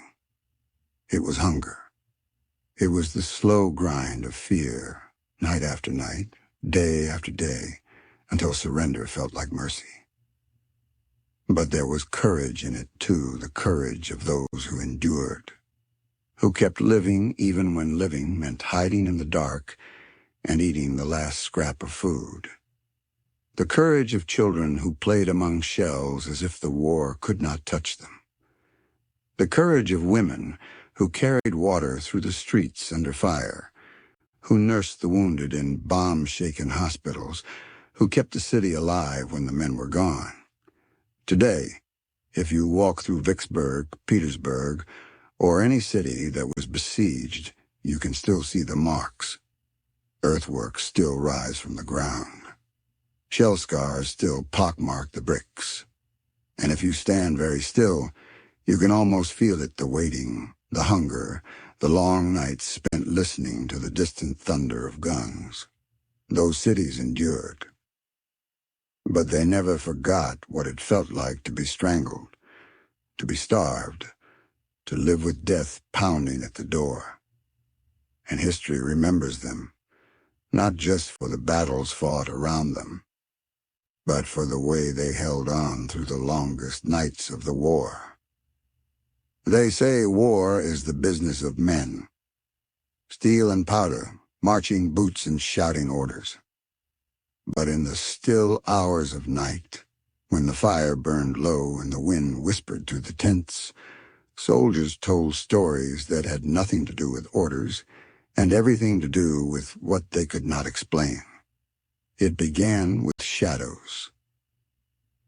Men swore they saw figures walking the edges of their camps, not pickets, not scouts, but pale shapes that vanished when approached. Some said they were fallen comrades, watching over their brothers before the next day's battle. Others swore they were a warning that death had already chosen who it would claim. At Antietam, where the fields turned crimson, survivors claimed that the night after the battle, they heard the cries of the dying long after the guns had gone silent. Not moans from the wounded still alive, but voices with no bodies, carried on the wind like a mournful choir. At Gettysburg, men told of a strange rider dressed in Revolutionary War blue, appearing on the Union lines before Pickett's charge, pointing toward the enemy as if to guide them. Some believed it was the ghost of George Washington himself, come to steady his nation one last time. There were lights, two mysterious glows that floated over no man's land after sunset, bobbing and weaving among the dead. Some swore they were lanterns carried by angels, gathering the fallen. Others feared they were omens, a sign that the next dawn would bring slaughter. Science would later call them marsh gas or foxfire, but to a soldier, staring out across a darkened battlefield, they were something holy or something haunted. Not all omens were silent. Some came from the lips of prophets, preachers, and madmen who wandered from camp to camp, warning of rivers running red and fields sown with blood. They claimed to see visions of brothers fighting brothers, of cities burning, of the nation split like a log beneath an axe. And when those visions came true, the soldiers remembered every word. Even dreams became heavy with meaning. Men spoke of waking in the night, certain they had heard their mother's voice or a sweetheart calling their name. Others dreamed of their own death, the place, the hour, even the wound, and some met it exactly as they had seen. Stories spread quickly, passed from campfire to campfire until an entire regiment might feel cursed or blessed by the same vision. Animals seemed to know what men could not. Horses that refused to cross certain fields, dogs that howled before dawn on the mornings of great battles, flocks of birds rising in unison just before the first volley fired. To soldiers living day to day with death, every sign meant something. Every sound in the night might carry a message. Every stillness might be a warning. And then there were the strange survivors men who walked through storms of bullets untouched, whose coats were shredded, but whose skin was whole. Some said they were lucky. Others said they were marked, spared for some reason beyond human knowing. A few of them would later say that in the moment they should have died, they felt a hand on their shoulder pulling them back. Ghosts did not only haunt the living, they haunted the land itself. The wheat fields where men had fallen refused to grow for seasons after. Ponds turned red with the rust of abandoned muskets. Old houses near battlefields stood empty for decades, avoided by neighbors who swore they saw candlelight in the windows and heard footsteps in the halls. Years later, travelers walking the back roads of Virginia or Tennessee claimed they still heard it, the distant rumble of cannon, the tramp of boots, the lonely cry of a bugle at midnight. The war was gone, but it had left its shadow. Some ghost stories were born from grief. Mothers said they felt their sons standing at the foot of their bed the night they were killed. Widows kept hearing the sound of boots on the porch long after the war had ended. And in graveyards across the South and the North, mourners swore they saw figures standing among the tombstones, watching silently as if counting the names carved in stone. But for every story of terror, there was a story of comfort. A soldier lost in the dark swore he was led back to camp by a figure carrying a lantern, a figure that vanished as soon as he stepped into the firelight. Another claimed that in the moments before a charge, when fear was at its peak, he felt a calm settle over him, as if unseen hands had touched his heart. Whether angels, ghosts, or just the tricks of a weary mind, these moments stayed with them long after the fighting was done. Even after the guns were stacked and the flags were furled, the omens did not fade. Veterans spoke of hearing the roll call of the dead on quiet nights, of seeing faces in the smoke of a campfire, of feeling the weight of the war as if it were still marching just out of sight. The Civil War was a human struggle, a clash of politics, of economies, of ideals. But it was also, to those who lived through it, something bigger, something that brushed against the edge of the supernatural, something that made even the hardest soldier sit a little closer to the fire and stare a little longer into the dark. Perhaps war leaves ghosts, because war leaves questions about why one man lives while another falls, why some homes burn while others stand, why some prayers are answered and some are not. In those questions, in that silence, stories take root. And so the campfires burned and the stories grew until they were as much a part of the war as the battles themselves. Stories of phantom riders, of glowing fields, of visions and warnings and dreams that seemed too sharp to be mere coincidence. Stories that made men feel they were not alone, that history was watching, that destiny was near. Even now, if you stand on those fields where so many fell, some say you can feel it. A chill in the air, a shift in the wind. You can hear the faint crack of muskets, the distant cry of a bugle. And if you listen long enough, maybe you will hear the voices too, not in fear, but in memory, because the war is over. But its ghosts still march, not to frighten, not to harm, but to remind us of what was paid and what was lost. And perhaps to keep us from forgetting. Even in the darkest war, there were moments that refused to be swallowed by hate. Moments when the guns went silent, not because the commanders ordered it, but because the men themselves chose quiet.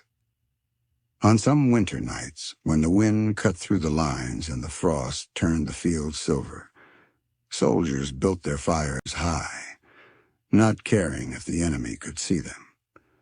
Some even called across the darkness greetings, jokes, songs. One side would sing a tune, and the other would answer with another, until the night became a strange duet of rival camps sharing the same sky. Sometimes the fires drew them closer. A few bold men would creep forward, meet in the no-man's land between the lines, and trade coffee for tobacco, sugar for salt pork, a little piece of home from each side. Christmas was the strongest of these nights. No matter the year, no matter the suffering, December seemed to bring a kind of fragile truce. Men carved small gifts out of wood, sent what letters they could, shared their rations with whoever was near. If the shooting stopped, the quiet felt almost holy, as if the war itself bowed its head for a moment of peace. Mercy appeared in stranger places too, in the hands of doctors who treated whoever was carried to their table, blue or gray. A Confederate surgeon might save a Union boy's leg. A Union nurse might hold a dying Confederate's hand. The war did not ask them to care, but some could not help it. They stitched the wounds of strangers. They wrote letters for men who would not live to send them. They made sure the last words spoken on a battlefield were not curses but prayers. Chaplains walked among the dying, giving blessings to anyone who asked, no matter the uniform. Even atheists sometimes called for a chaplain in those final moments, just to hear another human voice. And those chaplains stayed, kneeling in mud, whispering comfort into ears that would soon hear nothing at all. Sometimes mercy came from those who had no duty to give it. Farmers hiding in their barns might share food with a starving column, knowing it could bring punishment if discovered. Children led lost soldiers to water. Women risked their lives to shelter deserters or tend the wounded. They could have turned away. Instead, they chose to help, and those small choices saved lives. Even between enemies, there were rules, unspoken, but understood. If a man fell in no man's land and the fighting stopped, sometimes both sides would crawl out and carry the wounded back. Flags of truce went up, white and simple, and for a brief hour the war paused. Men shook hands, traded news, buried their dead together. Then, as if waking from a strange dream, they went back to their lines and the guns began again. Letters carried mercy, too. A soldier might find a letter on a fallen enemy, and instead of burning it, he would send it home. Mothers and widows received those letters, written by the hands of strangers, telling them where their sons and husbands lay. In a war that turned so many into numbers, those letters kept them human. There were acts of quiet forgiveness. Prison guards who slipped food to starving men. Commanders who looked the other way when an escaped prisoner found his way back to his lines. Officers who refused to waste lives in hopeless attacks, choosing their men over their orders. The history books remember the battles, but the men remembered those choices. And there were friendships that crossed the lines. After battle, men sometimes recognized each other from before the war, from trade, from school. They might exchange a word, a gift, even a promise to meet again if both survived. Some of those promises were kept. Decades later, veterans from both sides would sit together at reunions, shake hands over the same fields where they had once tried to kill each other, and share stories until the past felt less sharp. Not every soldier wanted to hate. Some carried pictures of the enemy they killed, not as trophies, but as reminders that they were human too. Some buried the dead carefully, even building small wooden crosses for their graves. They knew that one day someone might do the same for them. Mercy did not stop the war. It did not shorten it, did not change the grand strategies or the maps in the generals' tents. But it made the war bearable, if only for a heartbeat at a time. It reminded the men in the mud that they were still men, not just soldiers, not just pieces on a board. Perhaps that is why those moments shine so brightly in memory. Because they were rare. Because they were fragile. Because they proved that even in a time when the nation tore itself apart, there were still hands willing to reach across the divide, still hearts that chose kindness over cruelty. After the war, when the veterans spoke of those years, they spoke of the horror, the hunger, the fear. But they also spoke of the firelit nights when enemies sang together, of the doctor who saved their life without asking who they fought for, of the stranger who shared the last crust of bread. Those were the stories they told their children and grandchildren. Not just to remember the war, but to remember that humanity never fully left it. That even in a time of cannon and bayonet, there were still men and women who chose mercy.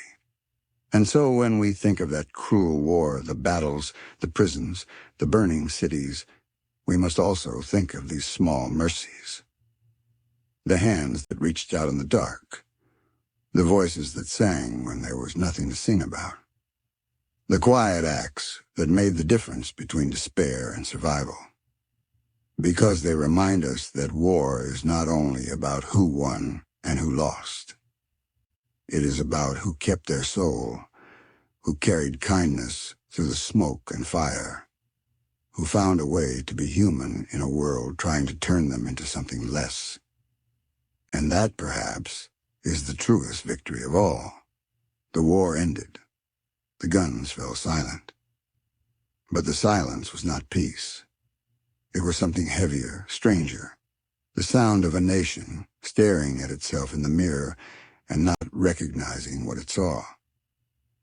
The battlefield still smoked when the army stacked their rifles and went home. Except not all of them had homes to go to. Some returned to farms that were gone, houses burned to the ground, fields trampled into mud. Some came back to find empty chairs at the table brothers who would never return, fathers buried where they fell. And some did not come back at all, their names carved into monuments instead of door frames. The roads filled with orphans wandering from town to town with nothing but a blanket and a name. They begged for food, for shelter, for someone to take them in. Some found kindness. Others found only closed doors. They slept under trees in barns and the ruins of courthouses and churches, trying to make a world for themselves in the wreckage of the old one. Freedmen walk the roads too, thousands of them, carrying nothing but hope, searching for family lost to the slave trade, to war, to time. They asked at every farm, every cabin, every freedman's camp, "Have you seen my wife, my son, my mother?" Some searches lasted years. Some never ended at all. The South was a landscape of ghosts. Towns that had once been proud were reduced to ashes. Charleston, Columbia, Atlanta, blackened shells of cities, their streets full of silence and ash. The air still smelled of smoke long after the fires had gone out. Everywhere were reminders of what had been lost. Broken fences, burned barns, fields choked with weeds where cotton once grew. And yet, life went on. Merchants set up stalls in the ruins. Children played among the rubble, laughing as if the war had been a bad dream. Weddings were held even in burned-out churches. People planted gardens in the shadow of cannon-scarred walls. The dead were buried one by one until the fields were quiet again. But the quiet was uneasy. The war had settled nothing in the hearts of many. Old hatreds simmered, waiting for a chance to rise again. The Union had won, but the Union was fragile, stitched back together with thread that could still snap. Reconstruction came, but it was not the healing many hoped for. The federal government sent soldiers to occupy the South, to enforce the new laws, to protect the freedmen. Some saw them as saviors. Others saw them as conquerors. Violence flared in the night attacks on freedmen's schools, on teachers, on anyone who dared claim that the old world was gone forever. The war had ended on paper, but for many it still smoldered in secret places. The veterans carried it with them. They limped home with missing arms, missing legs, faces changed forever by powder burns. Some never spoke of what they had seen. Others spoke of nothing else. The war lived in their dreams, in the sudden flinch at a clap of thunder, in the way they stared out across a field as if waiting for something to rise out of the mist. Oh, the women carried it too. Widows in black walked behind plows, ran farms, raised children alone.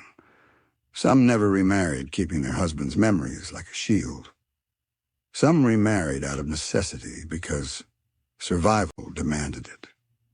Grief had no time to grow soft. There were mouths to feed, debts to pay, lives to rebuild. Churches rang their bells again, but the sound was different. It was not just a call to prayer, it was a call to remember. Every sermon carried the weight of the war. Every hymn was sung for the dead as much as for the living. Memorial days began, first as small gatherings, then as national events, as if the whole country needed to set aside time to sit with its ghosts. And there were so many ghosts. The ones who had fallen. The ones who had never been found. The ones who had lived, but lost so much that they might as well have died. The war had ended, but its shadow stretched over everything, the farms, the towns, the politics, the hearts of the people. Slowly, painfully, a new nation began to grow out of the old. Railroads were laid where armies had marched. Factories rose where prisons had stood. Freedmen built schools and churches, planted crops on their own land for the first time. The future crept forward, hesitant but unstoppable. And yet there was always the memory of what it had cost. Every new courthouse was built in a town that remembered its old one burning. Every election was held under the watchful eyes of those who had fought to decide what kind of nation it would be. Every family told stories of the war, until the children who had never seen it felt as though they had lived through it too. The war was over. But for years, for decades, its echo remained. In the empty chairs, in the scars on the land, in the silence between old neighbors who had once fought on opposite sides. This was the aftermath no one tells. Not the grand parades, not the flags flying in triumph, but the long, quiet work of rebuilding, the endless search for the missing, the slow planting of fields where the dead still slept beneath the soil. The way a nation learns to walk again after nearly breaking itself in two. And maybe that is where the true story of the war lives, not in the battles, but in what came after. In the orphans who found new homes, in the freedmen who carved out new lives, in the towns that rose again from ashes, in the uneasy dawn of a country that was still learning what freedom meant, still deciding what kind of future it wanted to claim. Because the war had ended, but the work of becoming a nation had only just begun. When we think of the war, we think of the great names first. Lincoln, Lee, Grant, Davis the giants whose faces fill statues and whose words fill the history books. But they were not the only ones steering the course of the war. Far from it. The war was shaped day by men and women whose names few remember. Leaders whose battlegrounds were not always fields but hospitals, supply depots, even church tents. The colonels, they were the backbone of the armies. They did not make national headlines, but they carried regiments through fire and storm. Some were born soldiers. Others had been lawyers, farmers, teachers before the war called them. They learned as they went how to lead men into battle, how to keep them fed, how to write the letters home when those men fell. Their decisions could save 1,000 lives or cost them. Every order they gave was a gamble, every step toward the front a prayer that they had chosen wisely. Some fell with their regiments, leading from the front, swords raised even as bullets tore through the air. Their men buried them on the field, marked their graves with crude wooden boards, and kept marching, carrying the memory with them like a flag. Others lived to see the war's end, but never shed the weight of those choices. They carried the faces of the men they had lost for the rest of their lives, a quiet burden they never set down. And then there were the chaplains, the shepherds of armies. They moved among the camps, offering words of hope, of forgiveness, of something bigger than the war that surrounded them. They held services in the open air, their sermons competing with the sound of distant artillery. They baptized men before battle, married them when they could, buried them when they had to. When the fighting was over, the chaplains stayed behind to comfort the wounded and pray over the dead, long after the generals had ridden away. Surgeons were leaders too, though they wore no stars on their shoulders. They faced their own kind of battlefield, one where the enemy was infection and time. Their tools were saws and scalpels, their victories measured in the number of men they saved before the next wagon load of wounded arrived. They worked in blood-soaked tents, sleeves rolled up, faces pale with exhaustion, making decisions in minutes that would haunt them for years. Cut to save a man's life and he might live. Cut too slowly and he might die screaming. Every operation was a judgment call, every wound a test of nerve. And the quartermasters, the quiet, often invisible commanders of the war machine. Without them, the army starved. Without them, there were no boots, no blankets, no bullets.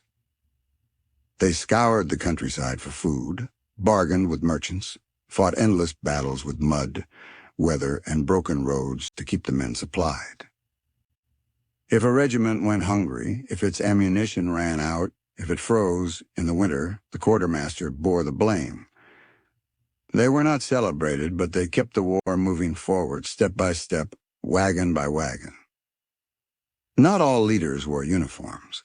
Some were nurses who turned field hospitals into places of discipline and order, saving lives by refusing to let chaos rule. Some were teachers who opened schools for freedmen in the middle of the war, knowing that education was as dangerous as any weapon. Some were mothers and wives who ran farms, wrote letters to soldiers' committees, kept communities alive when the men were gone. Their leadership was quiet but unshakable, guiding entire towns through hunger and grief. Leadership was not always glory.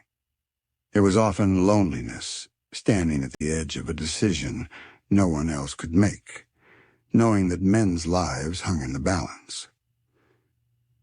It was writing orders that would send boys into fire and then sitting in a dark tent afterward, staring at the lantern light, waiting for the sound of the guns to tell you whether you had been right or wrong. It was holding the line when panic threatened to break it. It was rallying men who had seen too much death, too much hunger, too much fear. It was keeping them moving, not because they wanted to, but because they had to. These forgotten leaders shaped the war as surely as any president or general. Their hands built the roads, the bridges, the supply lines. Their voices steadied the men before a charge, soothed them when they wept, rebuked them when they faltered. They were the ones who made the war human, who turned orders into action, who turned chaos into something that could be endured.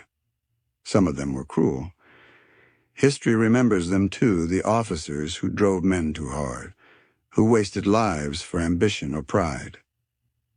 But even they remind us that leadership carries weight, and that weight can crush those who bear it. After the war, many of these figures faded into quiet lives. Some went back to farms and shops, never speaking of the service. Some became town leaders, sheriffs, judges, bringing the discipline they had learned in the army to their communities. And some never found peace, haunted by the choices they had made, the men they had lost. The statues rarely show them. Their names are not carved into memorial arches. But the men they led remembered. They remembered the colonel who stood in the rain with them, the chaplain who prayed over them, the surgeon who worked until his hands could no longer hold the scalpel, the quartermaster who somehow found food when there was none to find. In every war, the famous names become symbols. But it is the forgotten faces of leadership that hold the weight of the real story. The ones who were there in the mud, in the blood, in the hunger, making decisions no book will ever fully capture. When we look back at the Civil War, we see the great men, and we should. But we should also see the ones who led without fame, who bore the burden without praise, who carried the war on their backs so that history could move forward. Because without them, the war would not have been fought as it was. Without them, the men would not have followed. Without them, the nation might not have survived at all. And though time has dimmed their names, their choices still echo. In the letters they wrote, the hospitals they built, the graves they tended, the towns they rebuilt after the guns fell silent. They may not have statues, but they are still there in the foundations of the country they helped hold together. Perhaps that is the truest measure of leadership, to be forgotten by history, but not by the world you shaped. To guide without glory. To bear the burden, and then step quietly into the shadows, leaving behind not a name but a future. The day the guns fell silent, the world did not suddenly grow peaceful. The smoke still hung in the air. The ground was still soft with blood. And for a long time the silence felt heavier than the gunfire had. Men staggered out of battlefields, some barefoot, some carrying nothing but a rifle and a haunted stare. They walked home past burned barns, empty houses, towns where no one came to meet them. They walked past graves that had no names. The war was over, but it was everywhere. In kitchens across the nation there were empty chairs. Chairs that had been waiting for sons who would never sit in them again. Places set at tables that stayed untouched. The food grew cold. The prayers turned into whispers of grief. Funerals did not happen all at once. They came in waves, coffins arriving by train, by wagon, by riverboat.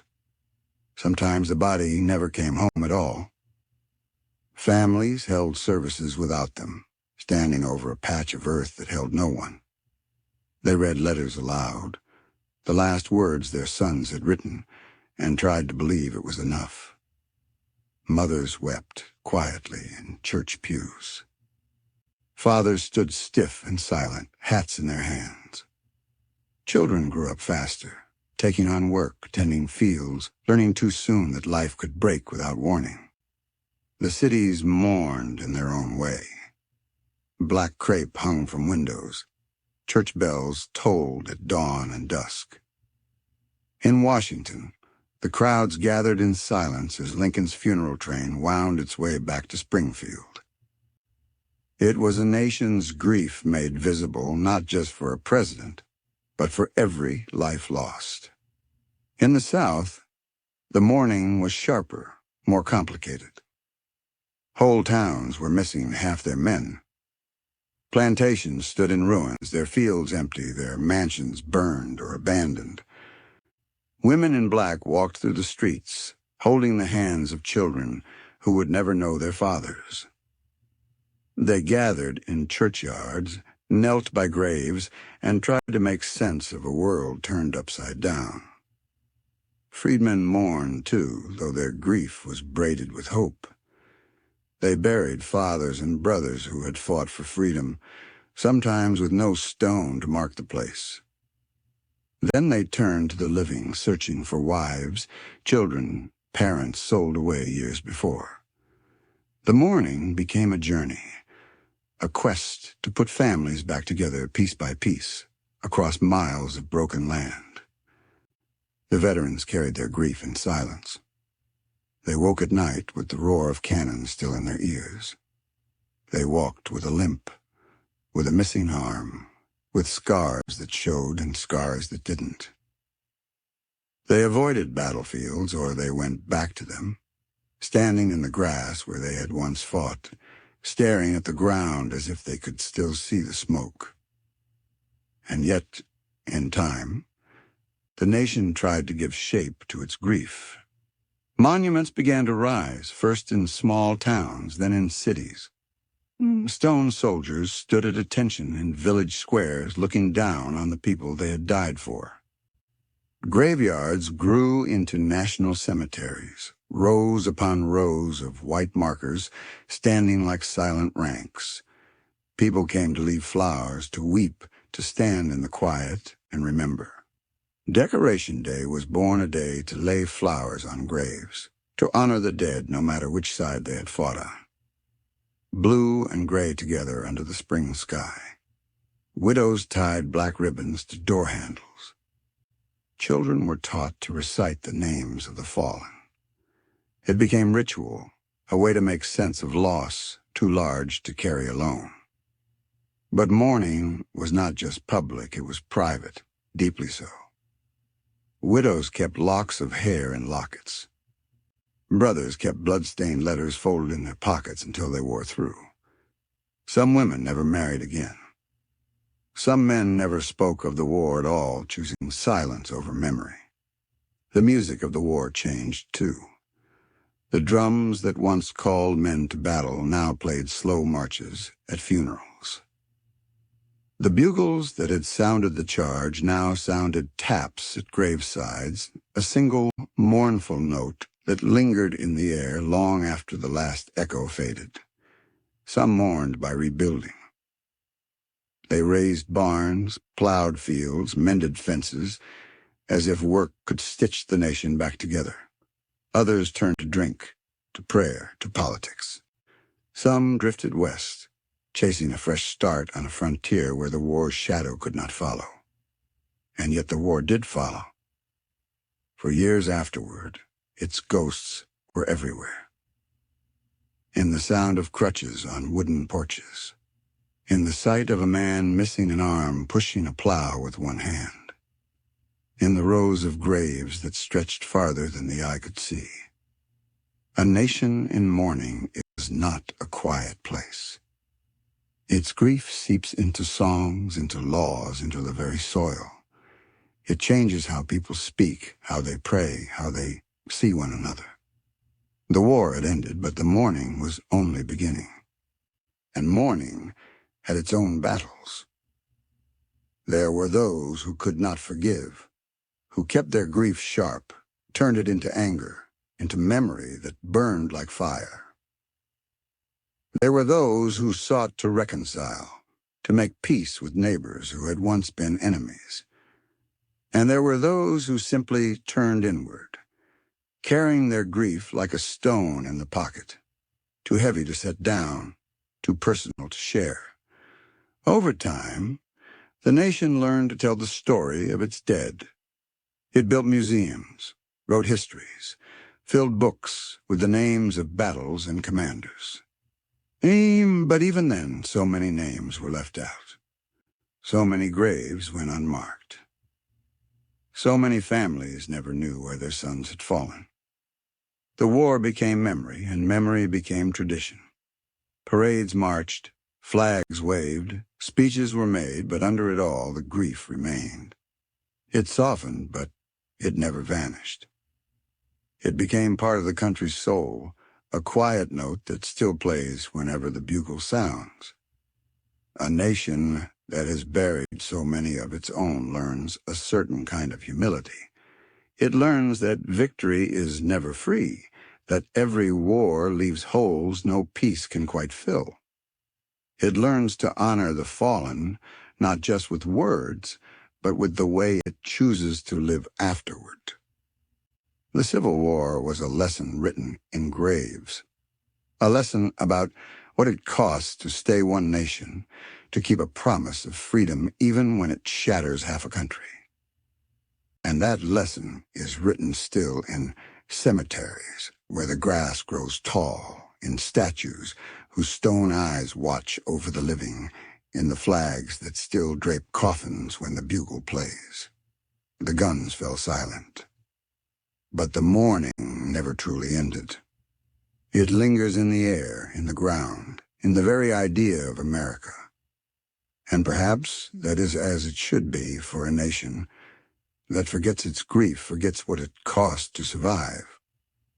The war is over. The soldiers are gone. But the wind still carries their voices. It moves across the battlefields, rustling through the tall grass that hides the scars of trenches. It sighs through the trees that once stood as silent witnesses. It brushes over the headstones, whispering the names carved there and the names that were never found. On quiet nights, you can almost hear the echo of drums, the faint call of a bugle, too far away to be real. It is not memory, not entirely. It is the country itself remembering. The war still lingers in the cracks of old courthouses, in church pews worn smooth by grieving hands. It lingers in courthouse squares where statues stand guard, their faces forever turned toward a war that ended more than a century ago. It lingers in letters folded away in attic trunks, yellowed with age, the ink still carrying last words written by candlelight. Every spring, the flowers bloom again over forgotten graves, some marked only by weathered boards, some not marked at all. Yet the ground remembers. It remembers the weight of the fallen, the tears that watered it, the hands that dug hastily before marching on. The echoes are in the songs, too. Folk ballads passed down from fathers to sons, from mothers to daughters, carrying the verses of men who never came home. Lullabies that once calmed children as cannons thundered miles away. Hymns that spoke of reunion beyond this world, sung in camp tents under the stars.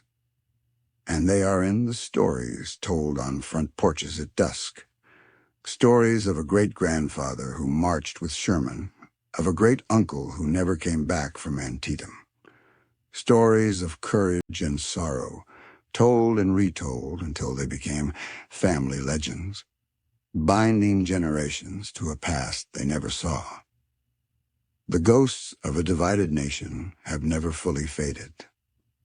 They are there in the arguments that still flare up over flags, over monuments, over the meaning of what was fought for.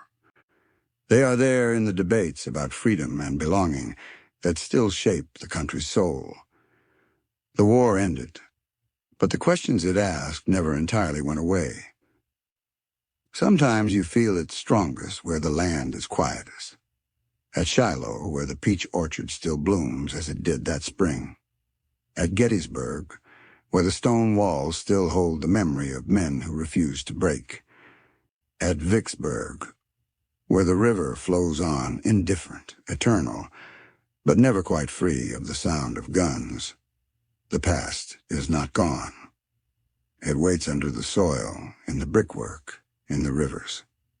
It waits in the archives and in the songs, in the monuments and in the bloodlines.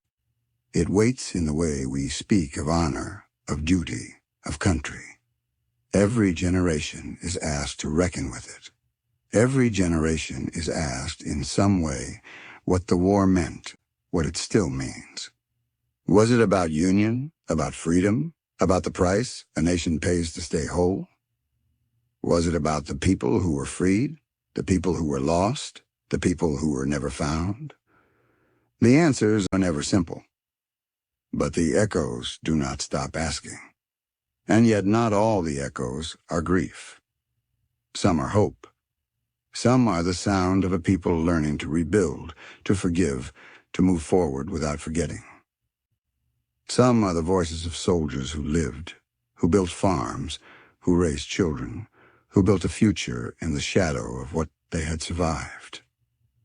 There is an echo in every courthouse where justice is argued, in every vote cast by someone whose ancestors were once denied the right, in every soldier's oath sworn on the same flag that once divided a country in two. The war lingers, yes, but so does the promise that came from it. Listen closely on a summer evening when the air is still. You might hear the faint rhythm of marching boots carried on the wind, not as a threat, not as a warning, but as a reminder that the war was real, that the lives lost were real, that the cost was real. The echoes ask us to remember. Not just the victories and the speeches, but the quiet moments, the letter written before dawn, the final prayer whispered in the dark, the silence after the guns. They ask us to carry the story forward, not as something distant, but as something still alive. Because the war is part of the country's heartbeat now. Its lessons beat beneath every debate and every struggle, every moment where unity is tested again. It is there every time we ask what freedom means, what equality means, what it means to be one nation, indivisible. The wind carries it forward. From battlefield to battlefield, from graveyard to courthouse, from one generation to the next. It carries both the warning and the hope that a nation, once torn apart, found a way to mend, and that it must keep mending again and again. The guns are gone. The soldiers are gone. But the echoes remain. And perhaps they always will,